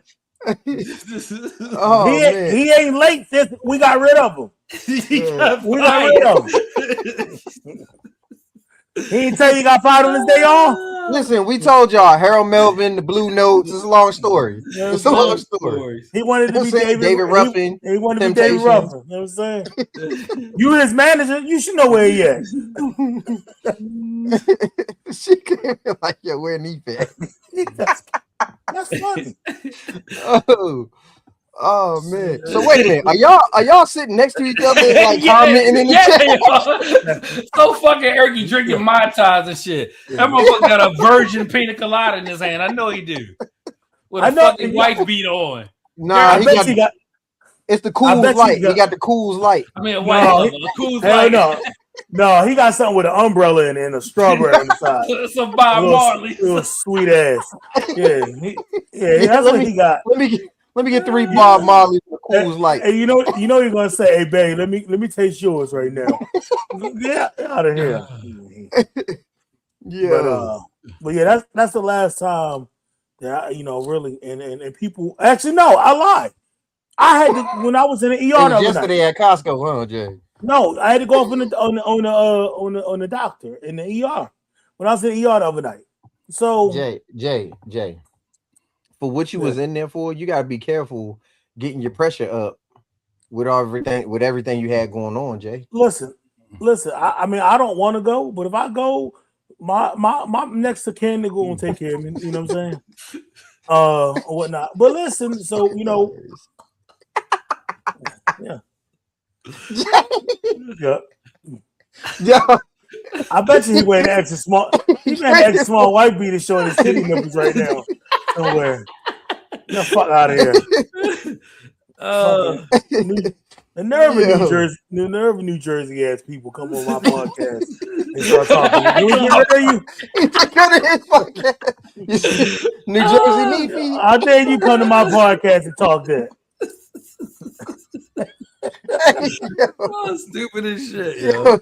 Yeah, dumb, man. The doctor, like, so I've been to war. So yeah, if you gonna wake me, I will let you know. Don't tap my foot, tap my leg. Don't come close to me because it's not a good idea, right? Okay. So I told the front desk, I told the resident, I told the nurses, please write this down, right? Because if anybody comes and wakes me, I don't want to do anything to harm them. It's purple, bro. It's purple. It's Minnesota Viking purple. Shut up.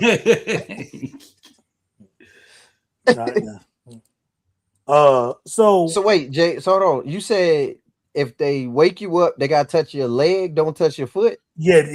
You know what I'm saying? Like, you ticklish? No. I had when I had bad dreams. Okay. I will fuck you up, right? Like, over your feet. No, not over my feet. I had bad dreams, and I don't want to punch you in your face or anything else. Yeah, but you said touch your leg, don't touch your feet. Touch my leg or my feet. Like, okay. I thought you said don't touch my leg or my feet. Only person touch my feet is my homegirl Lil Kim across the street that do my nails and stuff. Okay. Yeah. All right. And I don't mean really across the street. I mean the little Chinese lady. So you told them, don't come to my torso. Love you too, Flush. Love you too.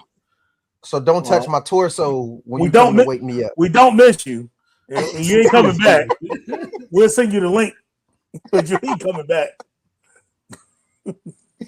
Jay said he gonna text you when we go live next week. Yeah, I got you. I do it like we do Lakers purple. Yeah. I do like we do the rest of the. You gonna text him right after Leroy? After you? Yeah, exactly. Leroy? All right.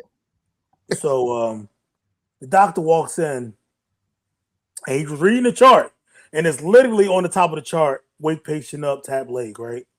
Well, he comes and he's the big boy, and he comes and grabs my arm. Bad idea. Bad move. I have this. I don't even want to say maneuver. But I wrap my arm around you and I pull you down, right? And that's the first way I get control of you. So you an MMA fighter, is what you said. Well, I mean, I am level 5 combative certified, right? Okay, these hands are registered. So now, plus, I hope you still here to hear this because these hands are registered.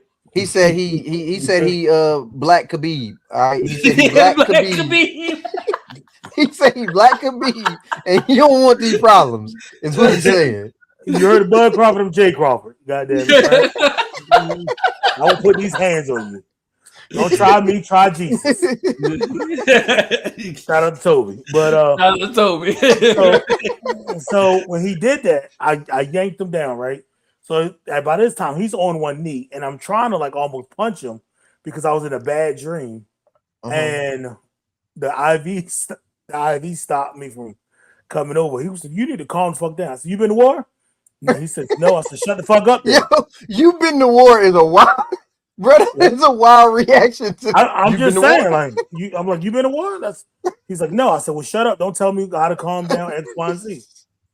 So he was like, "Is this at a VA hospital?" No, it's at a regular hospital. Oh, okay. So I said, He says, you can't talk to me that way." I said, "I'm not one of your just subordinates." I said, "So if you don't like it, you can get out my room." Oh yeah, I said, "I ain't got to be disrespectful, but I absolutely can say whatever I want. Like you can't stop me from saying what I want." He was. It wasn't the fact that he was disrespectful, and it was like he was arrogant about it, right? And he was talking about other patients, and they can hear him in the hallway. Like, I'm like, oh man. So, but anyway, that's the last time I actually had to go off with somebody. So okay, so that's you had to let him know who you was. And listen, that was this weekend with the Double Dragon. yeah. You gotta be careful when you got the Double Dragon going on. You know what I'm saying? Look, you lucky can't take no heater into the hospital. What's up? We got a new family member. What's going on, Rachel? Oh, Rachel's part of my TikTok. Okay. What up, Rachel? Yeah. What up, Rachel? Yeah. Get out his room. He said get out his room. Yeah, I told him to get out of my room. Yeah. Brought the other guy there. Actually, it's funny. The other guy recognized me from the gym, so he was like, "Aren't you?" I was like, "Yeah." All right, cool. But let's go to this. Nolan Xavier Wells. Let's talk about this real quick while we're. So, yeah, it's they found a body. Did it? So I haven't. I've seen the story a little bit. I'm actually currently in one of my, like, periodically I go through these like news hiatuses where, you know what I'm saying, I don't really look at the news too much because I just feel like it could be with some it can have so much negativity. But I did see I believe it was over the 4th of July holiday where basically this young man goes out to an island with a group of friends. He happens to be, from the way that I hear the story, he happens to be the only black kid that goes out here to this island. And he also ends up being the only person that don't come back. And there's no answers. The friends that he went with said, oh, he just decided to stay on the island, but then they came back with his cell phone. So, like, what young black man wants to stay on the island by themselves or without their friends, but leaves the cell phone with the friends and all of that? And then the young man doesn't come back, and then they find a body, and they think that, you know what I'm saying, did they actually identify him? Is that what happened? His parents did. So they actually identified that it was his body. So that's kind of the backstory on it. Go ahead, Jay. Yeah, I was gonna bring it back where you at. So again, Nolan Wells, 18-year-old college student, went boating with 4 of his so-called friends on the 4th of July, right? And in Mississippi, right? I don't know how many people on this in here have been in Mississippi. There are still sundown towns in Mississippi, right? And there's a lot of them, right? And I don't care how much you say, I have plenty of white friends. So does Rel, so does Dre, right? I will get to know you, and before I can trust you, right, on a boat, right, and anything else. And I'm always aware of my surroundings. There's 2 things I'm going to always bring with me. I'm going to bring my phone, I'm going to bring my pistol, and I'm going to bring a backpack, right? Jay, that was 3 things. I'm glad you caught it. I'm glad you caught it. Jay, that was 3. I'm glad you caught it, bro. And so he went boating Horn Island in Mississippi. I haven't been there. I don't know too much about it. No, I've never been there. And they went out, came back, as you said, and they discovered his body 2 days later. But the friends that he returned with claimed that he chose to stay. Yeah, right, at the island. At the island, but he didn't get his phone out there with a girl, and then no one has seen this girl. And how do you drown? On the island. I did also see, I guess there's a video floating around where there appears to be an altercation, you know what I'm saying, involving him. So they're kind of investigating that. You know what this reminds me of? It really reminds me of remember the story where the girl went to the sleepover or whatever, the adult women sleepover, and then she dies, and they don't got no answers on how this woman died. Bro, it's the same, it's kind of the same thing. And like you said about Mississippi, you know what I'm saying, it has foul play, kind of, you know what I'm saying, like back tones of foul play, because like I can remember I've been to Mississippi a couple of times, and I can remember the only time in my life that I have ever seen a cross burning was in Mississippi. It was in Mississippi. I was 19 years old, and I was driving from one part of Mississippi to another. And to get there, you had to drive through some of those sundown towns, and that was the first time I had ever seen a burning cross like in my life. I was at Fort Polk and I left one of the gates, and I got about 5 miles down the road, and I seen a sign that said "No blank allowed." Yeah. And I went to the gas station. They said you can't buy nothing. Wait, did you just edit yourself an hour and 40 minutes into the into the pub? I'm not gonna say that word on here. You ain't what? Jay, you said it earlier. Said it. I was talking about Neef.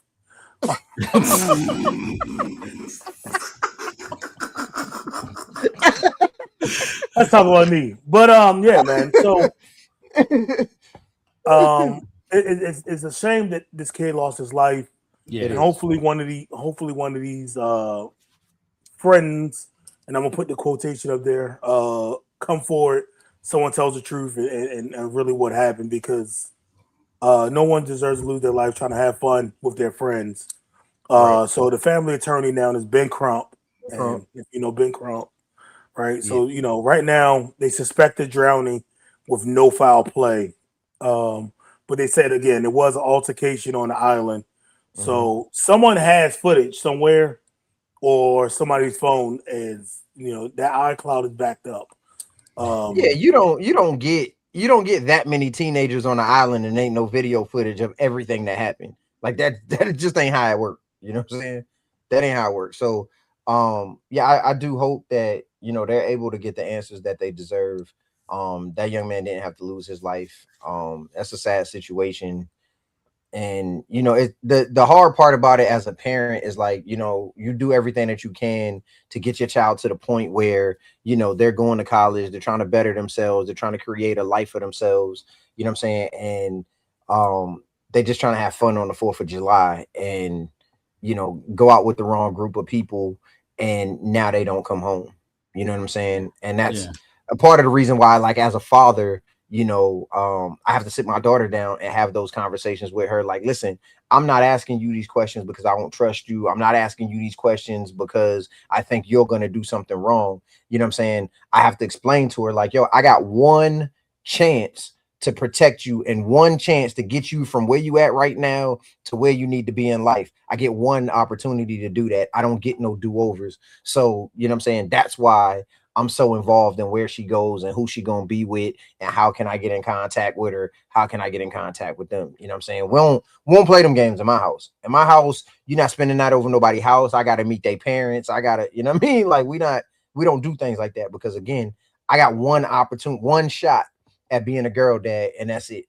You know what I'm saying? And I'm gonna take the best advantage of that one opportunity that I can. So I'm real funny about protecting my daughters, you know what I'm saying? Because I don't know, like I honestly, you know what I'm saying? I don't know what I would do if something like that happened to one of my children, you know what I'm saying? And I have a grown child that's out there in the world, you know what I'm saying?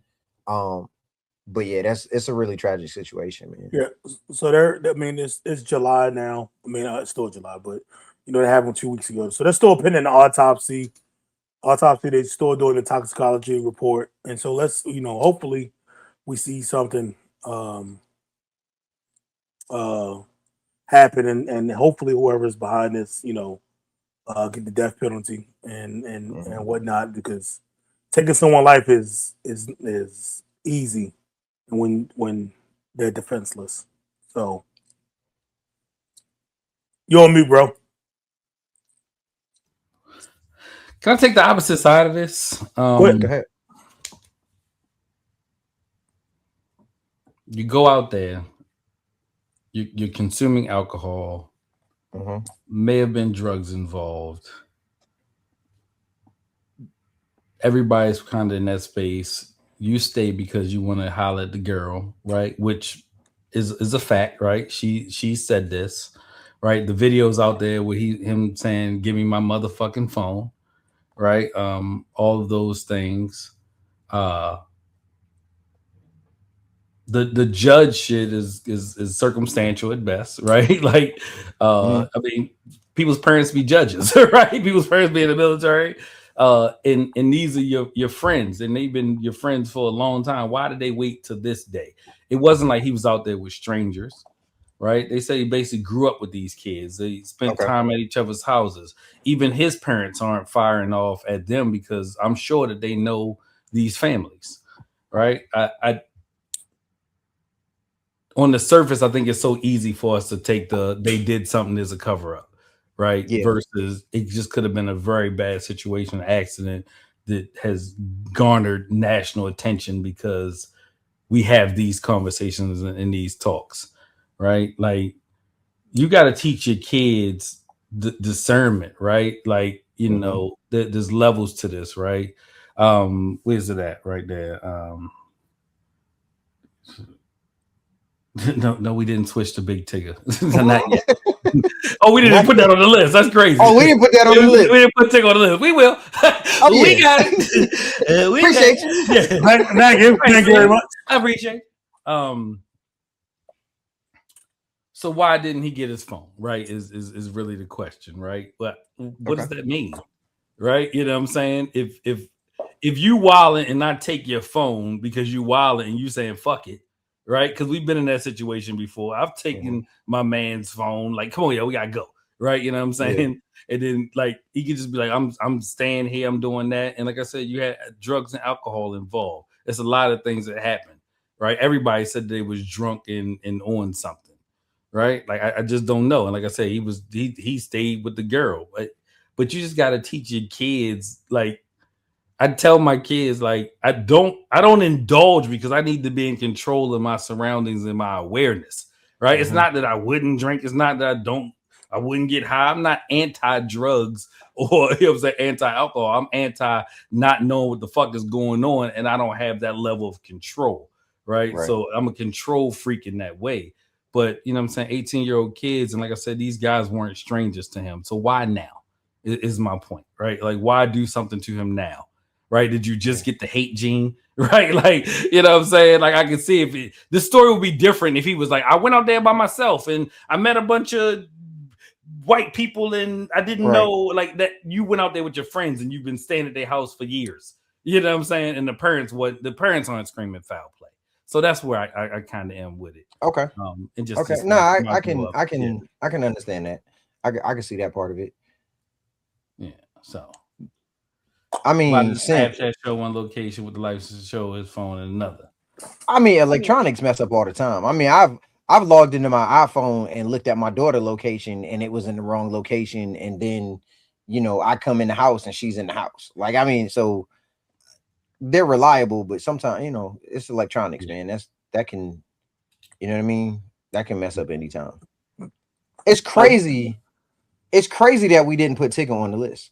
Yeah. That's crazy. That's why we can go there. Who said they didn't indulge in the spirits? That's the first thing that I heard. I heard he was drunk. Yeah, the first thing that I kind of came across was something that they were saying all the kids out there was pretty much drinking. Yeah, and that's what they do. Like, this wasn't his first time going to this place. Mississippi on a boat. That sounds about right. A bunch of kids. That sounds about right. As well. Yeah. I mean, you know, 18. Yeah. I mean, who wasn't drinking at 18? Right. I mean, I stopped drinking when I was 17.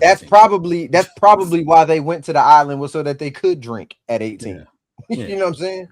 So, but another point is don't boat and drive either. So you know what I'm saying? Hopefully we find out the truth. What happened. Don't boat and drink and drive. Don't drink and boat. Don't drink and boat. Don't drink and boat. Yeah. Okay. Yeah, that's a fact. That's a fact. Hopefully one thing. Now, listen, I do indulge. You know what I'm saying? But if you ever want Dre to go somewhere and be sober, take me out on a boat. I'm not drinking a motherfucking thing on no goddamn boat. No, sir. Really? No. Why? No. Dre don't do water. Can you swim? Barely. He said barely. Dre don't do no water. I don't understand how y'all fuckers be in the Navy. Okay. And don't swim. Let me explain something to you. Jay, let me explain something to you. The object of the game in the Navy is for me to never have to swim. Because see, if I'm on one of them big floaty things and I got to swim, we got way bigger fucking problems. And where you swimming to?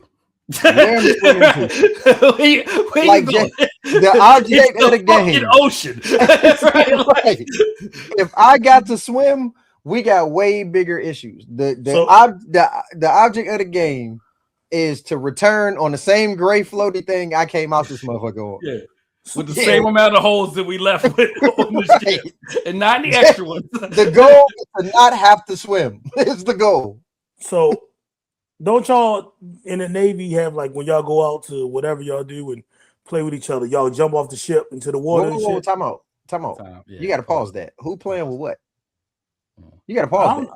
I don't know what y'all do. No, Jay, don't do that. No. You got to pause. I'm going to do it. I'm going to do it. You got to pause that. Okay. So when y'all do y'all little seaman activities and stuff like that, when y'all at the sea, y'all jump in the water. Yeah, I see you did that. Okay, I'm gonna let you have it. Okay. Don't y'all jump in the water and stuff, and then you got like somebody who on the gun in case sharks come out and stuff. What's that? That's what you're referring to. Yes, optional. That's optional. You have to be second class, and I never took that option. Yeah. Oh, okay. Yeah. No. So when I was in Hawaii, like one of our first things we had to do was prove that you could swim, and swim with your full battle rattle on, and make a flotation device. And so I would think the Navy would do that, since y'all don't do nothing else but play in the water. We don't play in the water at all. Actually, we fight. What you mean you don't? What you mean the water? Don't play around ship, water. The water goes through the ship. What? I mean, we on the ship, and that's playing in water. That's not playing in water. What you was doing dressed like G.I. Joe in the water is playing in the water. No, that's playing in the water. That's called surviving. We are surviving. Where they drop you in the fucking desert. No. Tell me where's this water at? In Hawaii. Vietnam was a very long time ago. Y'all don't know Hawaii has like 30-foot waves. Yes, I lived in Hawaii. That's my Where question. are you deploying to that you need to have on your little rucksack and be swimming around in the water? Who knows? Jay, everybody we beefing with live in the desert. They got water somewhere. We ain't been mad at nobody with a jungle in fucking 50 years. Well, that's still active. That war never ended. Jay. That's on the peace treaty right now. Jay, y'all was playing in the water, Jay. That's what y'all was doing. No. What's not part of the training? What is she asking? So we jump off a little motherfucking high dive thing. You get in the water, you tread for 2 minutes, and 12 foot. Yeah, then you fucking get out, right? Like you used to be able to had to tie your dungarees. I'm aging myself. Turn them into a flotation device. You know what I'm saying? Add water. Oh, see, I didn't have to tie. I had to do what he said. No, we did coveralls.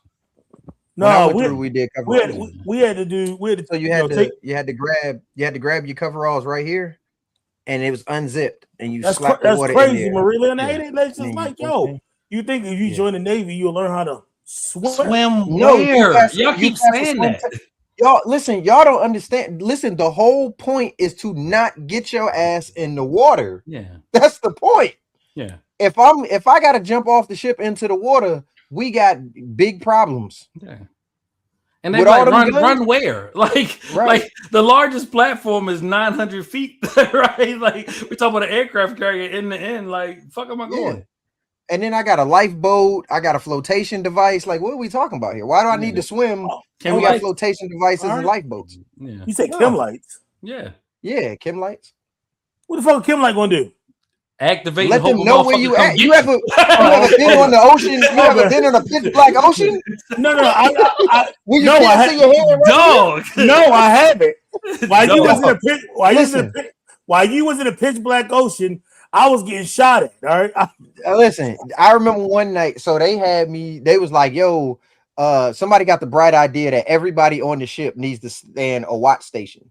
So they just split us up and just gave us watches. So we weren't qualified at a watch because of what my job. That fake.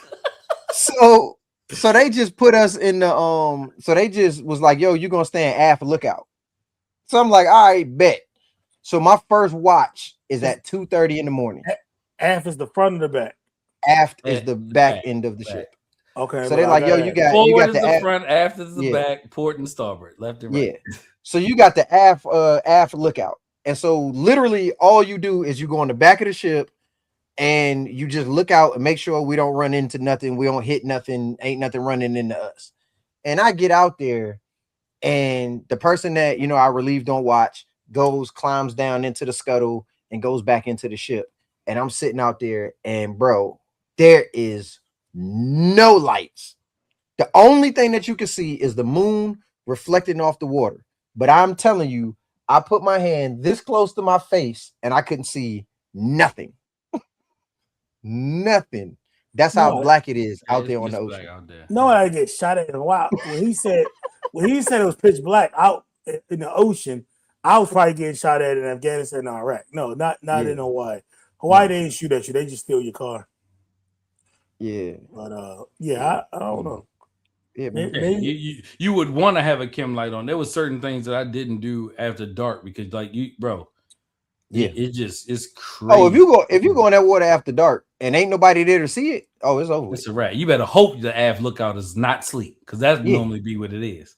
And then you got to think about it. If you want an aircraft carrier and that ship got to turn around and come back and get you, boy, that take 15 minutes. It'll be 15 minutes before they even get the ship turned around to even have a chance to come get you. Now they might get a boat in the water. No one can hear you scream, right? Like, it's a fucking aircraft carrier. You know how many screws on that bitch? They literally night ops. They gotta literally see you go in the water or hear the splash. You better hope, like he said, you better hope the lookouts are not sleep. They can't just hit that motherfucker, like pull the lever back and hit that bitch in reverse. Nah, you don't. And you definitely don't want them to do that. Because the trail of the ship's gonna pull you under. Water in. Like, the screws pull water in, and it's pushing the water out the back. So it's a wave. It's a wave behind the boat. If they threw it in reverse and went back to get you, it's gonna suck you under the ship. You done for. I play with bombs and shot people. I never listen. I wasn't certain things when. I don't go outside the skin of the ship. Okay. Nope. All right. Nope. Nah. All right, let's go to this. Do water. Let's do this Big Tigger real quick. While we here on. So you want to take? So I'm sure everybody has seen Big Tigger a couple of weeks ago. Big Tigger was accused of domestic violence, domestic assault, whatever you want to call it. And then after the events that happened, after he got arrested, stuff started coming out about his wife, how she had a missing child in, I believe it was Georgia. Was it? No, she's actually from Maryland, ain't she? Oh, I don't know. Yeah. From what I understand, the missing child was in Maryland. She had the missing child in Maryland. There was another guy, I guess, that she accused of SA, and that guy's in jail. And it just comes out like this woman has this like crazy rap sheet. So everybody was kind of trying to figure out, like, hey, did Big Tigger do it? Did he not do it? And then the video comes out, and you see a video of him and her involved in the altercation. So I'm not victim shaming. I wasn't there. I don't know. But I will say this. I agree with what one of my brothers said in the group chat. A man that is beating on a woman is not about to be sitting there rolling around on the floor with you trying to get his phone back. He is not about to be sitting there rolling around on the floor with you while you kick and scream like a toddler, asking for his phone, calmly telling the son, hey, look, I'm not putting my hands on her. A man that's going upside your head is not doing that. I'm sorry. I find that hard to believe. You know what I'm saying? I know people that put their hands on women, and as soon as you snatch that phone, oops upside your head. Like, we're not even about to do that. So I find it hard to believe that Tigger was abusing this woman. I find it hard to believe. Yeah, he came out and did an apology to all his friends and family and everybody, and said all the accusations that are against him are false. And I don't want to victim blame or shame anything, but your husband is Big Tigger, right? He is well known, Rap City. He is a DJ, Atlanta Hawks, and other things that he does. There will be females that text his phone, right? Require his services, and that's how this argument started. A coworker texting his phone. Now, I don't know the time or the when they text the phone, but I mean, again, you got to know your spouse, right? And again, yes, she has been arrested on. She got arrested on charges herself. Yeah, from the missing. She has a missing child. Yeah. She got a child that came up missing. Yeah, but so I don't know. I just it's weird. Here's my. I say this all the time, right?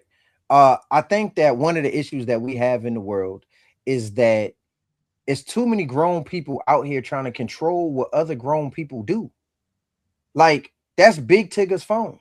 And like you said, he's a celebrity. He's going to have people texting him and all of that. If you don't like that he got people texting him, fucking leave. Leave. You don't have to be there. You know what's that saying? If you go looking for something, you're going to find something. You're going to find it? Yeah. Right. But if you don't, your mind's already made up. You leave. Like a man, listen, a man or a woman, whatever, they're adults. They're going to do what they want to do. If you have a problem with a woman texting his phone, you tell him, hey, look, I don't appreciate these women texting your phone. You find out he doing it again, leave.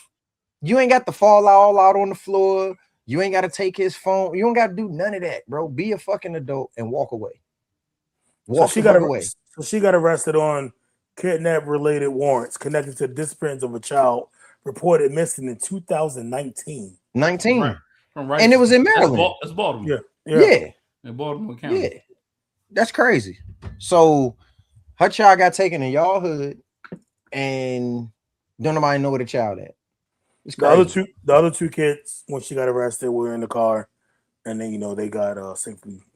And like I said, and then they had another young lady that came out online, and that young lady was saying she wants her baby daddy's case looked at because this lady, Miss Tigger, accused him of SA, and he's locked up for SA on Miss Tigger.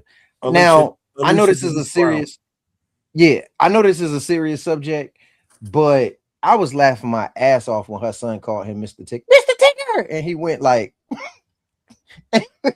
he went to falsetto calling him Mr. Tigger. I cracked up laughing. I couldn't help it. Like, that was hilarious to me. The videos are hilarious that everybody's doing. You see the dude who climbed up the little balcony over the house at his house. He put up on a rail and then jumped over. Like, give my phone. The Mr. Tigger was hilarious. Yeah, the parody videos are hilarious. Hilarious. They're hilarious. Yeah. Peace and blessings to them all. Yeah, it was like, hopefully, damn Sagittarius don't know how to pick these women. But maybe. Marie, you right. It definitely seemed like there's a pattern that seems to follow her. So I mean, but she done fucked up. She in trouble now. Mm-hmm. And it's crazy because none of this really. I feel like her demise probably wouldn't even happen if she wasn't getting all that coverage for, you know what I'm saying, for the stuff with Tigger. I don't even think the police would have really been. I don't think that case would have came back up the way that it did. Because I mean, it's been since 2019. That's a long time. In cold cases and stuff. Yeah. So I don't think they would have. I think her being in the spotlight like that just gave them, extra ammo. Because you know how internet detectives are. They gonna put all your business out there. And I think, Yeah.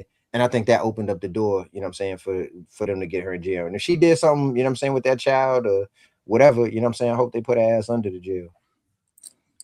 I mean, it was a 10-year-old child in 2000. So what? That child is 17, 18 now. So yeah, from 2019, 17. Yeah, that's a wild story though. Like, how do a whereabouts unknown? That's wild, bro. That's wild. Hell, that baby might be in Baltimore County somewhere. Mm-hmm. Oh, at least I hope so. Well, shit, that's a young lady. A young lady. She a damn near an adult. Yeah, that's hopefully, shout out to Tigger. Get your affairs in order, brother. Peace and blessings, brother. Yeah, find some way to bring Rap City back. And I think so. One thing that I saw when he was apologizing, he apologized to his co-host. So I guess you know what I'm saying. Maybe like there was some text messages between them that she didn't like or something like that, which was some of the issue. And he's like, "Yo, we never been anything more than friends." You know what I'm saying? So he apologized to her as well. I mean, I hope if the family is hiding her, I hope that's the truth, and that you know what I'm saying, and that she's okay. You know what I mean? Oh, but why would the family hide her? Because Have you seen the videos of her mama? Oh yeah, hide from Okay. Seen the videos of her mama? Somebody need to hide her ass. Loony as hell. That's crazy. But yeah. So, hey, shout you out seen to her falling all out on the floor, kicking and shit. Boy, yeah, that's what she got. That's what she got the wound from when she hit herself in the head with the cell phone. And do they got an allotment going to Sheen? To Fashion Nova? Y'all seen all those Fashion Nova fucking bags on the floor? Said, God damn. Fashion Nova still open? I was about to say. Yeah, they still out here sponsoring All-Star weekends. Word. And they big right now in Vegas. They got a Fashion booth. Nova? Yeah, they got a booth for all the gold diggers trying to get an NBA player right now. Summer League. Yeah. I know they got a pop up. Yeah, they gotta have a pop up. I seen them on TikTok today on for the the Ario or whatever. So yeah. Okay. Yeah, Fashion Nova. The Fashion Nova baddie pop up. Okay. Yeah. No, but sundresses and leggings and been sponsoring All-Star Weekend for the last 10 years. Yeah. Come sponsor us. Make sure you have big and tall section. I'll put a Fashion Nova. I'll have a Fashion Nova t-shirt on next week. Okay. Next week. They sponsor us. I'll wear it next week. I didn't know where you was going with that because I said put dresses and tights and you like, boy, listen. I was to say Fashion Nova t-shirt. Come on. I thought you were about to pull a deal on me. How you doing? Nah, we ain't doing that over here. But, yeah. Hopefully Tigger get his things in order and man, and whatnot. So all right. You can't trust no woman named blank. All right, so I'll give y'all a little background, right? So in my my travels on Beyonce's internet, I come across this video, and it is this dude, and he's spazzing out. He calls the other dude, "Why you texting my girl phone?" Yeah, you know what I mean? Like going off, talking about how he gonna kill the dude and watch. I know you work at Family Dollar and all of that, right? And the whole time this video is going on, he's saying his wife's name, and it just occurred to me that like I don't care how bad life get, I'm never gonna trust a woman named Star.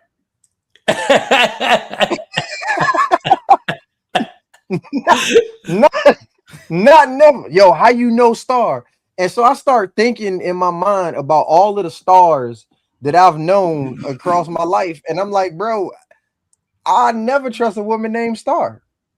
Not never. Star? Absolute Star. You, bro, you cannot trust no woman named Star. So then it made me think. Named Diamond. Oh no. No stars, no diamonds. You can't trust a woman when she see your address and it says court at the end of it. Yeah, bro. That's a fucking automatic setup. You know your rims ain't gonna be there and shit. Like, you know what I'm saying? She don't get no control over the name of the street, bro. Listen, don't move to a street named Court because I ain't coming there. You know, Phoenix? 2 diamonds or 2 stars, and do you trust them? I ain't trusting neither one of them. I ain't trusting neither one of them. Hell, I barely trust any of them named Kayla. If a name Kayla, hey, I'm looking at you sideways.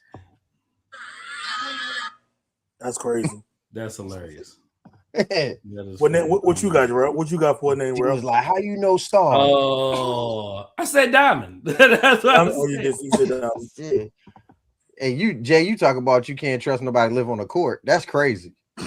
So your street, so you ain't never lived on a court? In Kentucky. When I lived in Hawaii, I lived on a court. I feel like we was trustworthy people.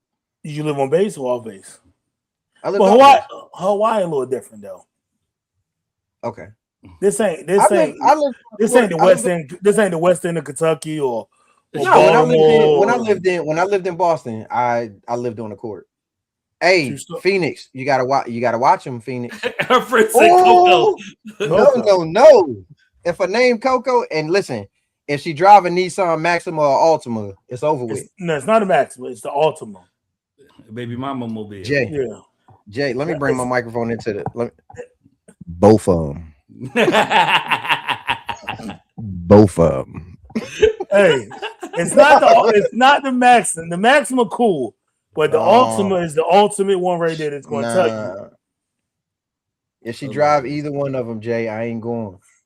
I'll talk to you if you got an Ultima, but don't let that be your primary transportation. She can't be trusted, Jay. She can't be trusted. Don't let it be your primary. Yeah, you definitely can't trust no Coco, man. Can't trust no Coco. Coco, Alexis. Yeah.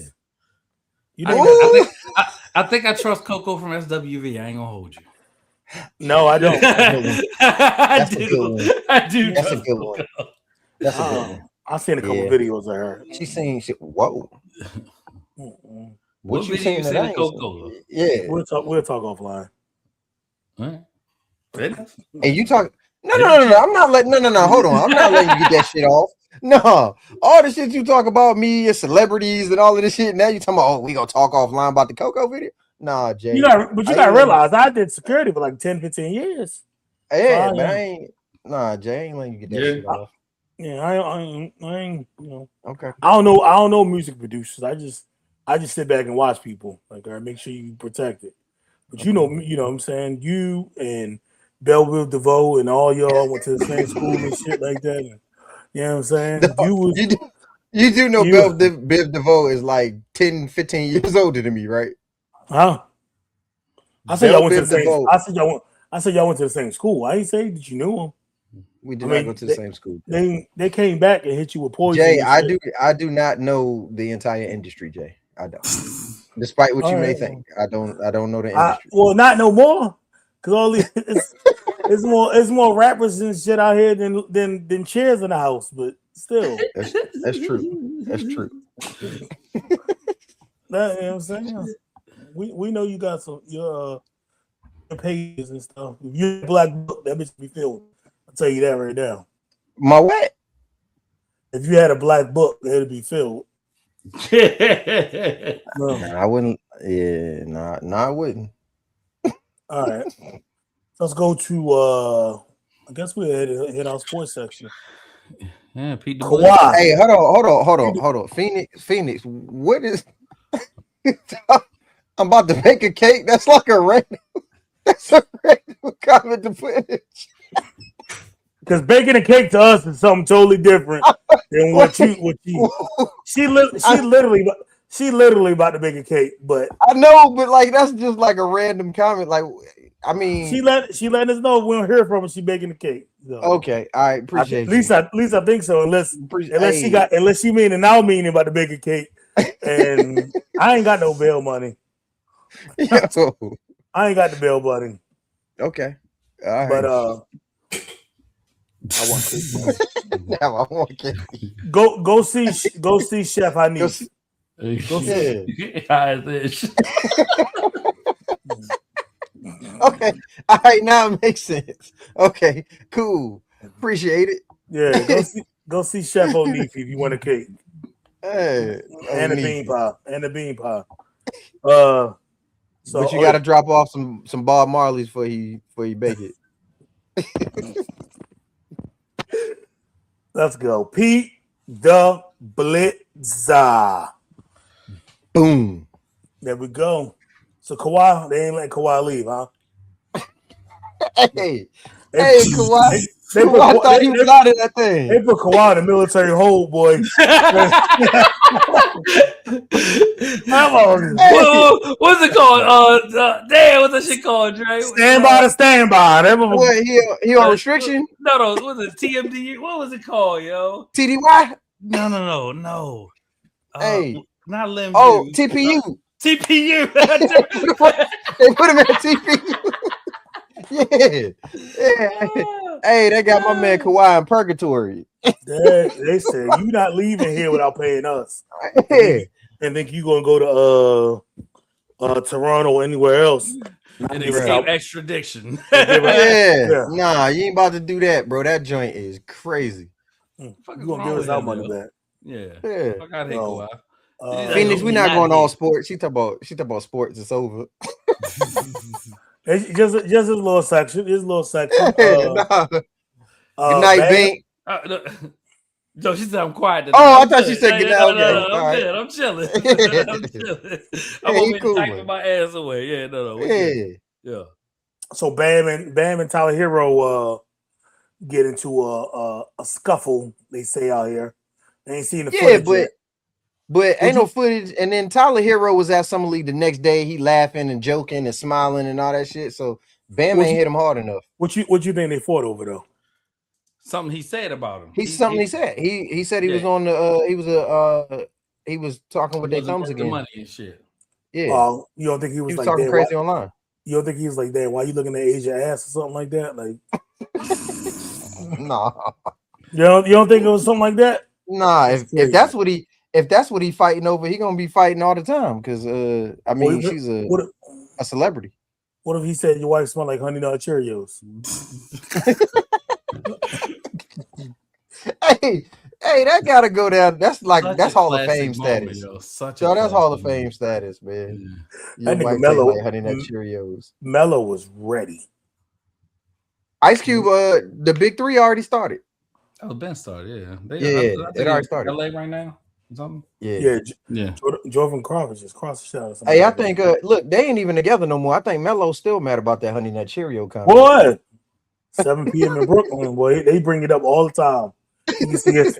You know, a mad nigga face it, be like, he's sick of hearing about it. Yeah, he's still kind of mad about it. All right, what else we got? Oh, Lamar Jackson.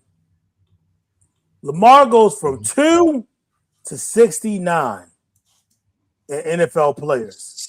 67 and I can't think of 67 players that's better than him, which is crazy. I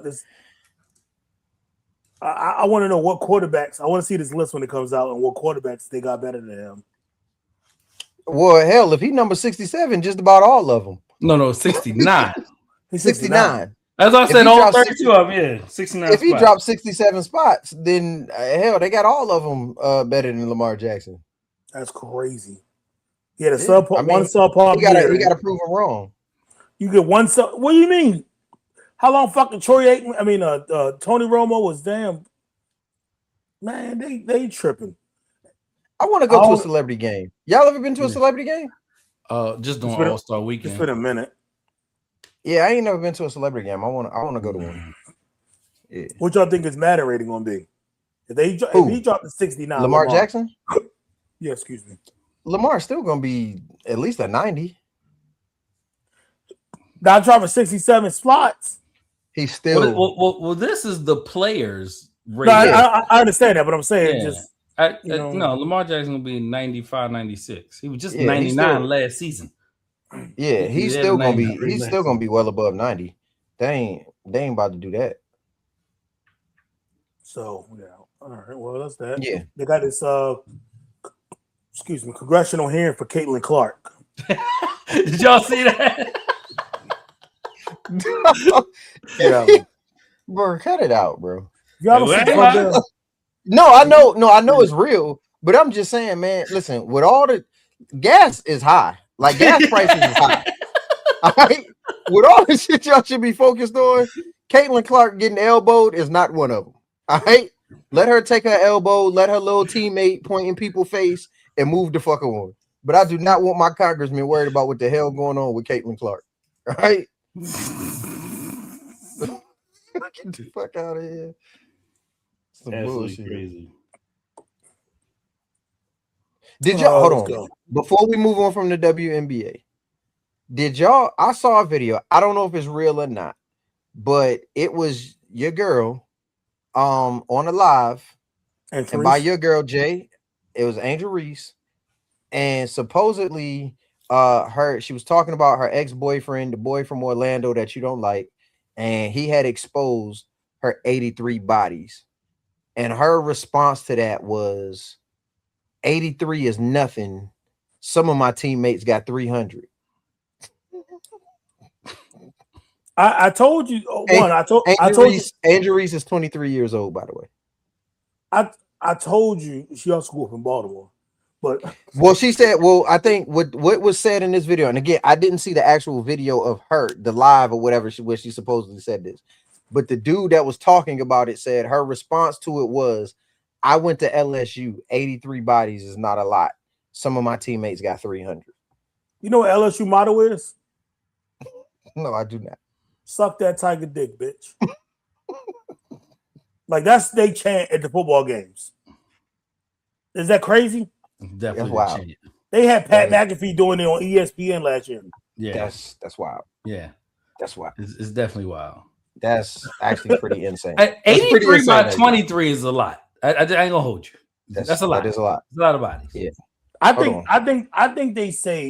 they got it confused where she used to drive on 83 and then they getting confused with the bodies. Hey man, listen, I don't know. You know what I'm saying? But what's the average on that? What's the average? I mean, what is that? 83. 3.6 a year. From when? From no. That's 2 years old.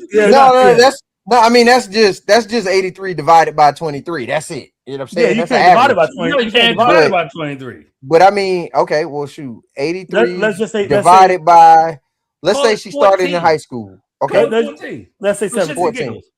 Okay. That would be 9 years. That's almost 6 a year. that's one every 2 months. 6 to 7 a year. Hey, that's a lot. It's not hard. No. It's not. It's not difficult, but that is a lot. That's a lot. No, we not policing. No, not at all. We just not do at all. Math. That's it. Look, we just reporting on the news. You know what I'm saying? We just reporting on what's said. Yeah, I ain't judging somebody's just the man. Yeah, I ain't judging. And I mean, listen, she put it out there to talk about. It ain't like we asked her. She didn't put it out there. He put it out there. Well, I told you when that was a sucker. Look what happened. Forgetting what to do. And y'all was like, "Oh, you created Captain Save it, ho." I knew you can look at it. I knew. He said, "I knew." You can look at a person and tell they're a sucker, right? Like that is hilarious. No, it is kind of corny though, for him to put that out there. She said he just mad because he would had her spending she had him spending $600K a week on her. I don't even know what his net is, but he ain't. But anyway, but $600K, a lot of money. I mean, listen, I don't care who you are. That's a lot of money. A week, that's a lot of money. That's what that sounds like. That's what Dr. Dre's wife get a month. Something like that. Yeah. She said she wouldn't spend. She needed $10,000 for cell phone. For cell phones? For a cell phone bill. I don't know what cell phone you got calling the space. What the fuck she doing with that cell phone? She must have been on the phone with the Navy. You got to call somebody in. God damn. God damn. I don't know what sat phone you got, but oh no. Yeah. Her expense list was crazy when she came out with that. Hey, they said Jesus on the main line. She got the number. At 10,000, you going to hell. She got the number. What else we got? That's it. That might be it. Covered it all. That was it. Chat, y'all got anything for us? Anything we ain't covered? What y'all got? So what this tells me is so Neef be on here talking a bunch of shit for about 30 minutes is what I'm that's what I'm gathering. It be him, yo. Yeah. Y'all see how, you know what I'm saying? Efficiency. You know what I'm saying? Keep this thing going. In and out like a bank robbery, you know what I'm saying? Neef start clapping his hands and touching his feet when he heard sports and shit, and his mind go to other places. And then you know, you can tell him I said it. Once it become Eddie time, oh, he gonna listen tomorrow. Oh yeah, he gonna listen tomorrow. He gonna be the group chat critiquing. Hey, I thought it was strong, but Yeah. Jay, I couldn't hear you. Yeah. Hey, Neef, we love you, bro. One of you know it's gonna start with wannabe A Mike over here. I don't know. He might save it. He might need a moment next week. I mean, Y'all got he anything might for us? Y'all want her real quick before we Pack wrap him it up. What you got, Chad? Where you at, Phoenix? What Phoenix, kind of cake shit. you making? Phoenix said she going in the kitchen. She has some of that za. Now she need a bundt cake. She need an iced lemon loaf. Handle these munchies. I'll be glad when I can eat a lemon loaf. That's gonna be busting from Aldi's. Nah, yo, my wife got a friend, and she does this blueberry like lemon cake. Mm-hmm. Oh, bro, I gotta live Fire. vicariously through you, Dre. Did you see Fire. the new Jordan video? The new Jordan Holla video? Nah. It's a place called Little Frenchie in Coronado. They got a croissant, hot chocolate. They basically pour hot chocolate in a fucking circular. Oh yes, I seen that. It's called what? Little Frenchie? Little Frenchie. It's in Coronado. It got to be in on the strip. Got to be. Yeah. When they cut it off and then they empty it out. Yeah. And they put yeah. Hold on, let me get it with the chantilly cream and strawberries. Yeah, the hot chocolate was yeah, I seen it with Jordan too. I seen another spot that they got in Baltimore that you get a crab dip bagel. Whatnot. Oh, you talking about was it the bakery? I don't know. Oh, that's 20 minutes away. I'll let you know when I get it. Yeah. Yeah. I'll let you know when I get it. Yeah. Yeah. I put that in the ways. It's already saved. Yeah. No, Cafe de Leon. What is that? It's in Canton. Oh, okay, on the other side. They got a crab stuffed bagel, and they said it's amazing. Crab softy at Icky Ben. It's a fucking soft shell crab fried with a goddamn crab cake in there with a piece of cheddar cheese and some Chesapeake remoulade sauce. Yo, ain't nothing. Fucking I miss the seafood. It is our guilty pleasure from the East Coast. I miss the seafood. The seafood out here ain't like that. Ohio. Who said Ohio? What about Ohio? Nobody said anything about Ohio. Oh, you say Canton. And that's what she was saying. I was like, what the fuck? No. Canton is a neighborhood downtown Baltimore. Yeah. Well, downtown adjacent. Yeah. Like I live on one side in Federal Hill. Canton is on the other side of the water. Right? Like literally the tunnel is separated. I was like, what? Ooh, Bink put okay. From a man's point of view, can a single woman raise a productive man? Hell yeah, I'm here right now. Yes. No, I can't say that, but yes, yes, you can. I'm gonna go off of your exact wording on this question. Yeah. All right. So, can a woman raise a productive man? No, can a single mother raise a productive man?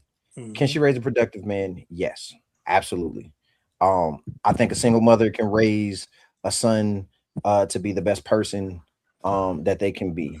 However, I do have mixed feelings when I hear women say that they're, teaching their son how to be a man.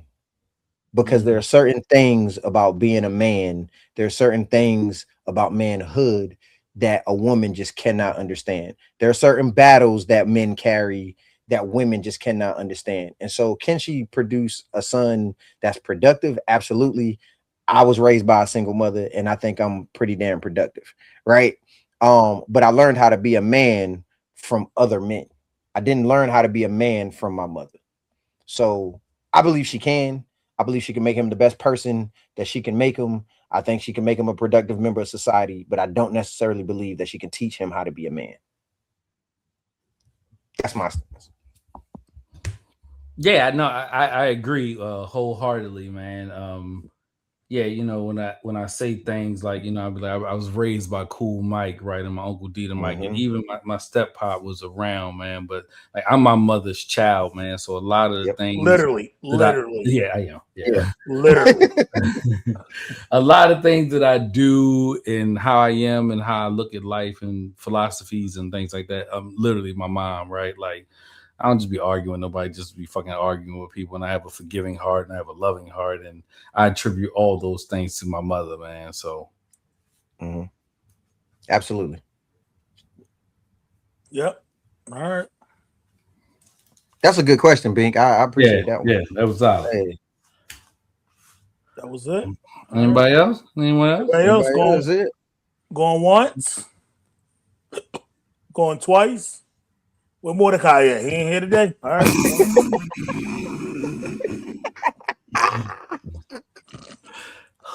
Hilarious. Yo, Mordecai, Mordecai's a friend to the room, bro. He a friend to the room at this point. I hope she sent it to him. As much as we bring his name.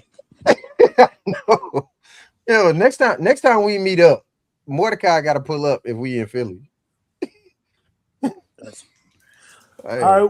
No. Before we close it out, remember, your man's look like this. That's what he got going on right now. You know what I'm saying?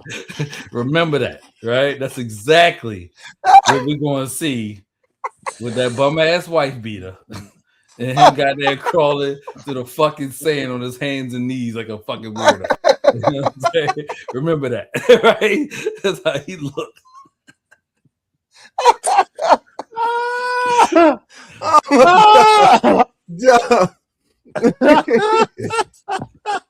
Yo. Oh, that's what you mean? What I still wear undershirts. I have an undershirt right now. I'm literally rallying with the white tee.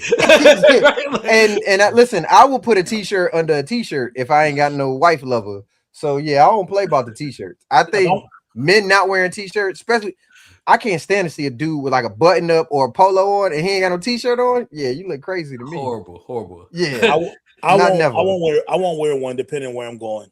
Nah. No. And my reason behind that is I sweat easily. So once I start, I'm choking on. once I start,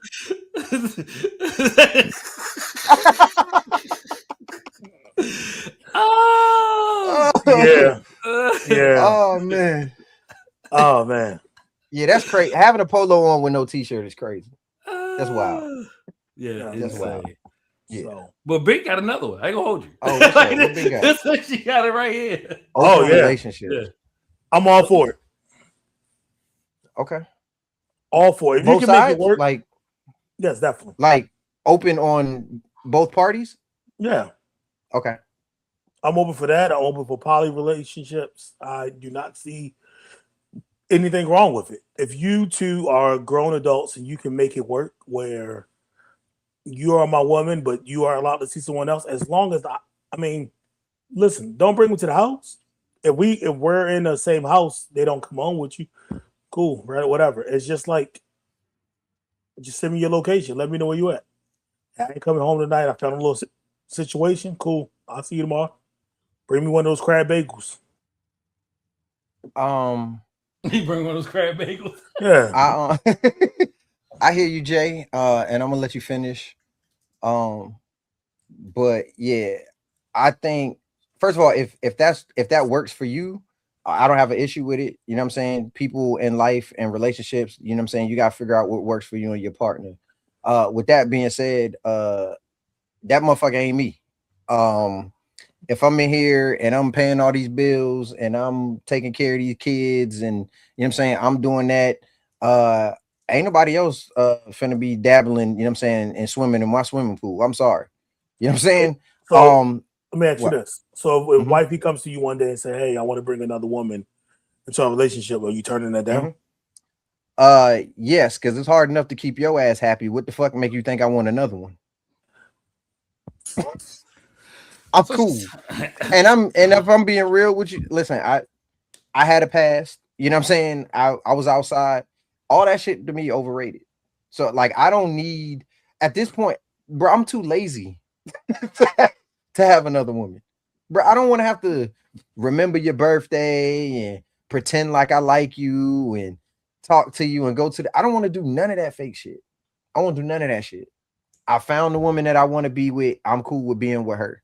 If a day comes where she don't want to be with me and I don't want to be with her, then I'll move on and I'll find me another one. But I'm sorry. I'm not about to go through the trials and tribulations of a relationship and then just let you be out there giving probably the best parts of you to someone else. Nah, I'm cool off that. But I ain't no judgment pass. You know what I'm saying? If it works for you. I can see your point, and I can see it working both ways, right? Especially for a poly relationship. Because let's just say I get with a girl that has kids, right? Because I don't have any, and we decide to have a kid. But later on down the road, we get a girl that joins us, and she has a kid. Now that kid has somebody to play with.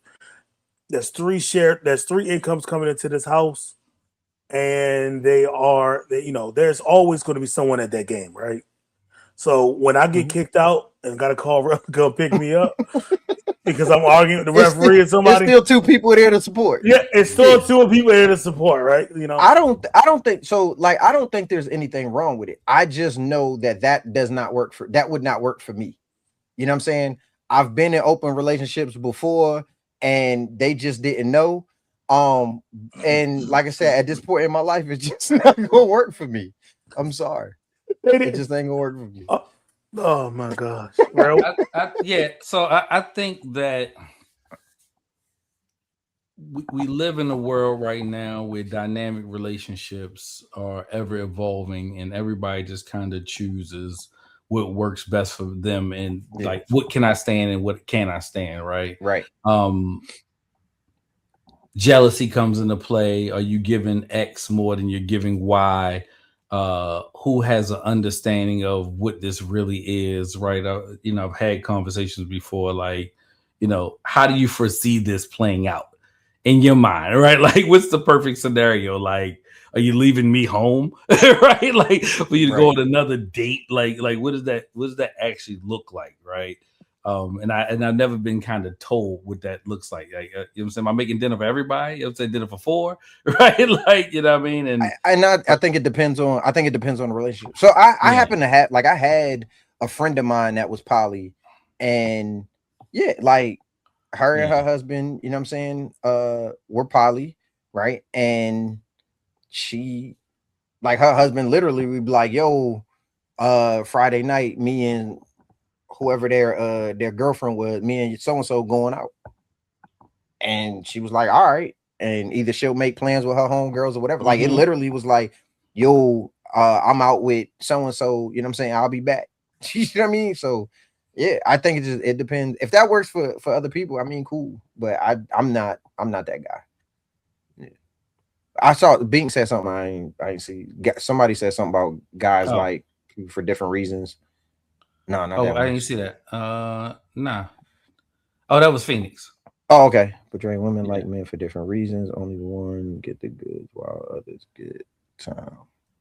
Now I'm cool. I paid the cost to be the boss, and I want everything that's mine. Yeah, I mean, you know what I'm saying? I've provided this way of life. I've taken care of you. I've provided you with protection and all of the things. I'm cool. I don't need to share my responsibilities with another man. I ain't trying to, share my treasures with another man. I'm cool. Yeah.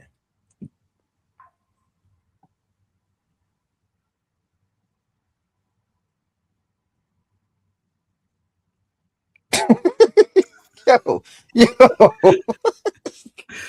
She be on it. Yeah, but I'm just saying, like, for me, right? Yeah. I believe a part of my responsibility to my spouse, right? So my wife gonna like shit that I don't like. I'm gonna like shit that my wife don't like. But guess what? if my wife asks me to go do some shit that I don't like doing and it's her shit, I'm gonna go do it because that's a part of my responsibility as her husband is to participate in some shit I don't necessarily like because she finds satisfaction out of that. Same thing with me. I'm sure she don't want to watch fucking boxing every goddamn Saturday, but if I tell her to sit her ass down and watch this fight, she gonna ask me questions and she gonna, oh, did you see that? And she gonna do all of that because that's some of her responsibility as my wife. So if your dude don't like the theater, every now and then he need to shut the fuck up and go to the theater. You know what I'm saying? If he don't want you to go out there and find you a little theater buddy. I mean, you know what I'm saying? That's not something that I'm looking for. So if my wife asks me to do, you know, something that I'm not necessarily into, I'm still gonna go do it. I might not do it all the time. Fuck that. Go find you a theater buddy because I'm not getting on a roller coaster. And that shit is final. I'm telling you that shit right now. I don't get on roller coasters neither. You know how hard it is to find somebody that you're completely compatible with and then almost walk impossible. that down. Oh yeah, through time, right? Like almost impossible. Like I went from a mentality where I was working to being this ultra intense entrepreneur because of the level of success I've and like it takes a special person to deal with that. Right? Because like I be so focused on the long game. Like I'm always playing the long game. It takes a special woman to be able to love a man with purpose. Yeah. Because that purpose, when a man finds his purpose, that purpose sometimes is going to overshadow the shit that you want to do on Saturday night. It's going to take away from the time that I'm about to sit here texting you and that I'm about to sit here and calling you when a woman finds a man that actually is living out his purpose or that finds his purpose. That takes a special woman. And there are not a lot of those women out there. You know what I'm saying? So I completely understand what you're saying, bro. It's kind of like, you know, and y'all can relate, finding that like not every woman could be a military wife. Right. You gotta find that person. Yeah, for sure. Because if I come home and Jody beating your brakes, that's why it got to be open, Jay.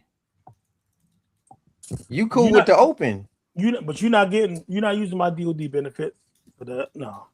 Hold on, Jay. Time out. So you in the military, Jody, you can't have a boat. You can't have a deployment boo, and then she got Jody at the crib, and like that don't work for you. I plead the fifth. Equal opportunity, man. I plead the fifth. Oh, okay. All right. I'm just asking. You know. I don't know who watching. I don't need no coming back on me for deployment. It's been 10 plus years, or longer, but still, I don't know. Okay. All right. I'm just saying, you know what I mean? What's the term? What's good for the goose is good for the gander. I believe it is kind of the term. I like whatever it is, I want it to be equal opportunity, right? You know what I'm saying? I don't want to like overarch and say this and then but you can't do that. And that's what most people struggle with. Like I'm down with things being progressive and being and looking differently, right? Because like I could be a hard motherfucker to get along with sometimes and like an asshole, but like I see it in real time and sometimes I have to check myself and you know your significant other checks you and conversations happen and arguments happen and breakups, makeups, like all those things happen. And then you sit there and you realize like, this is the person I want to spend the rest of my life with. Like, let's get past that. Right. So you got to change your ways. We got to change our ways. And I got to change my ways. Right. And what does that look like? Well, when you do that, right. And you said it, when you say, this is the person I changed my life with, you change those eyes from to we's.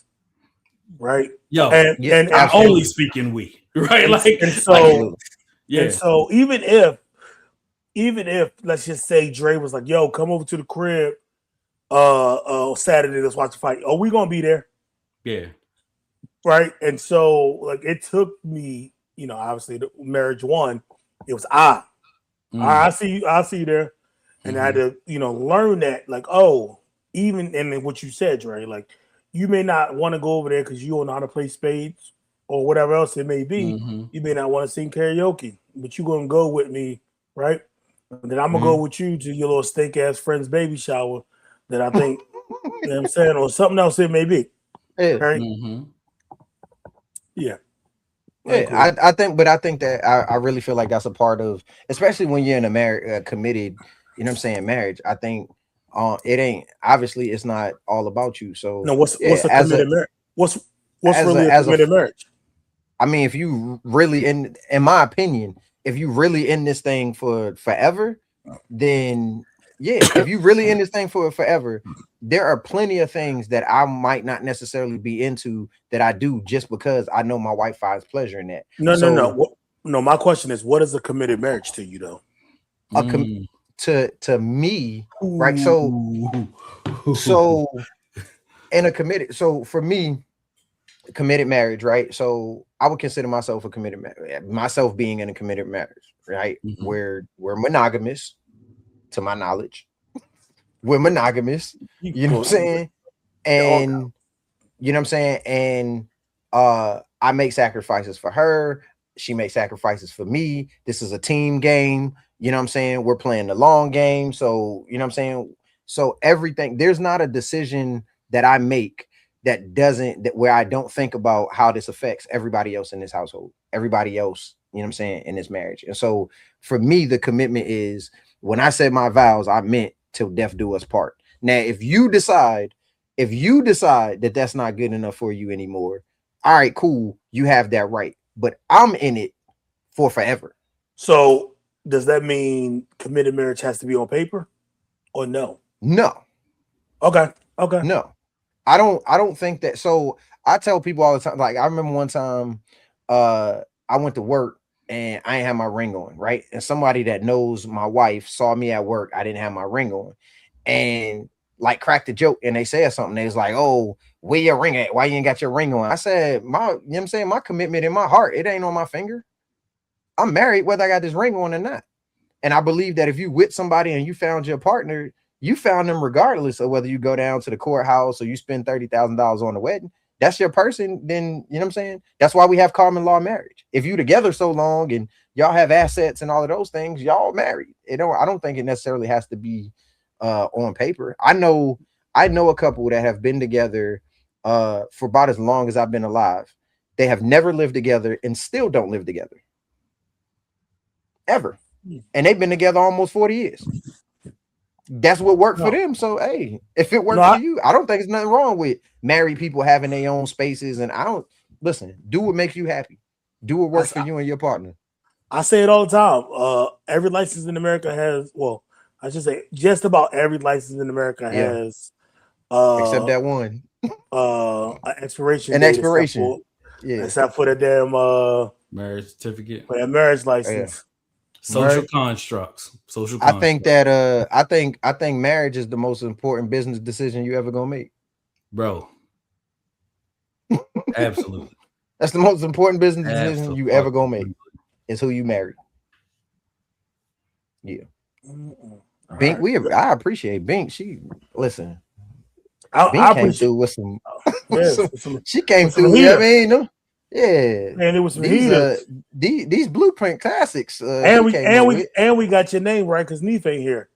He's telling you that right now, Bink. Yeah. Hey. Bink came in shooting some threes. We're like, oh, we about to pack it up. Not before hour 3. Nah, Hey, and she did the Steph Curry and shot it and then looked away. And walked away. Yeah. She shot him up and missed it.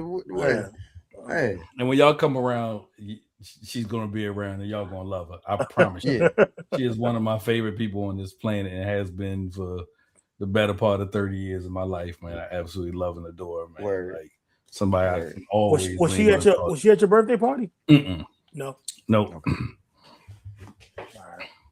All right. Well, if y'all ain't got anything else, this is Brothas Talkin Podcast. Y'all want to say it? Yeah. Bless the God. Bless the gods, man. Love y'all. Appreciate y'all. See y'all next week. Same bad time. Thank y'all for coming out. Yeah, thank y'all for tuning in. Night, family. Happy birthday, everybody. Good night. 2:38. It's a wrap. And y'all don't have to worry about saying flush no more. 3 screens. 3 screens. 3 screens. Yo.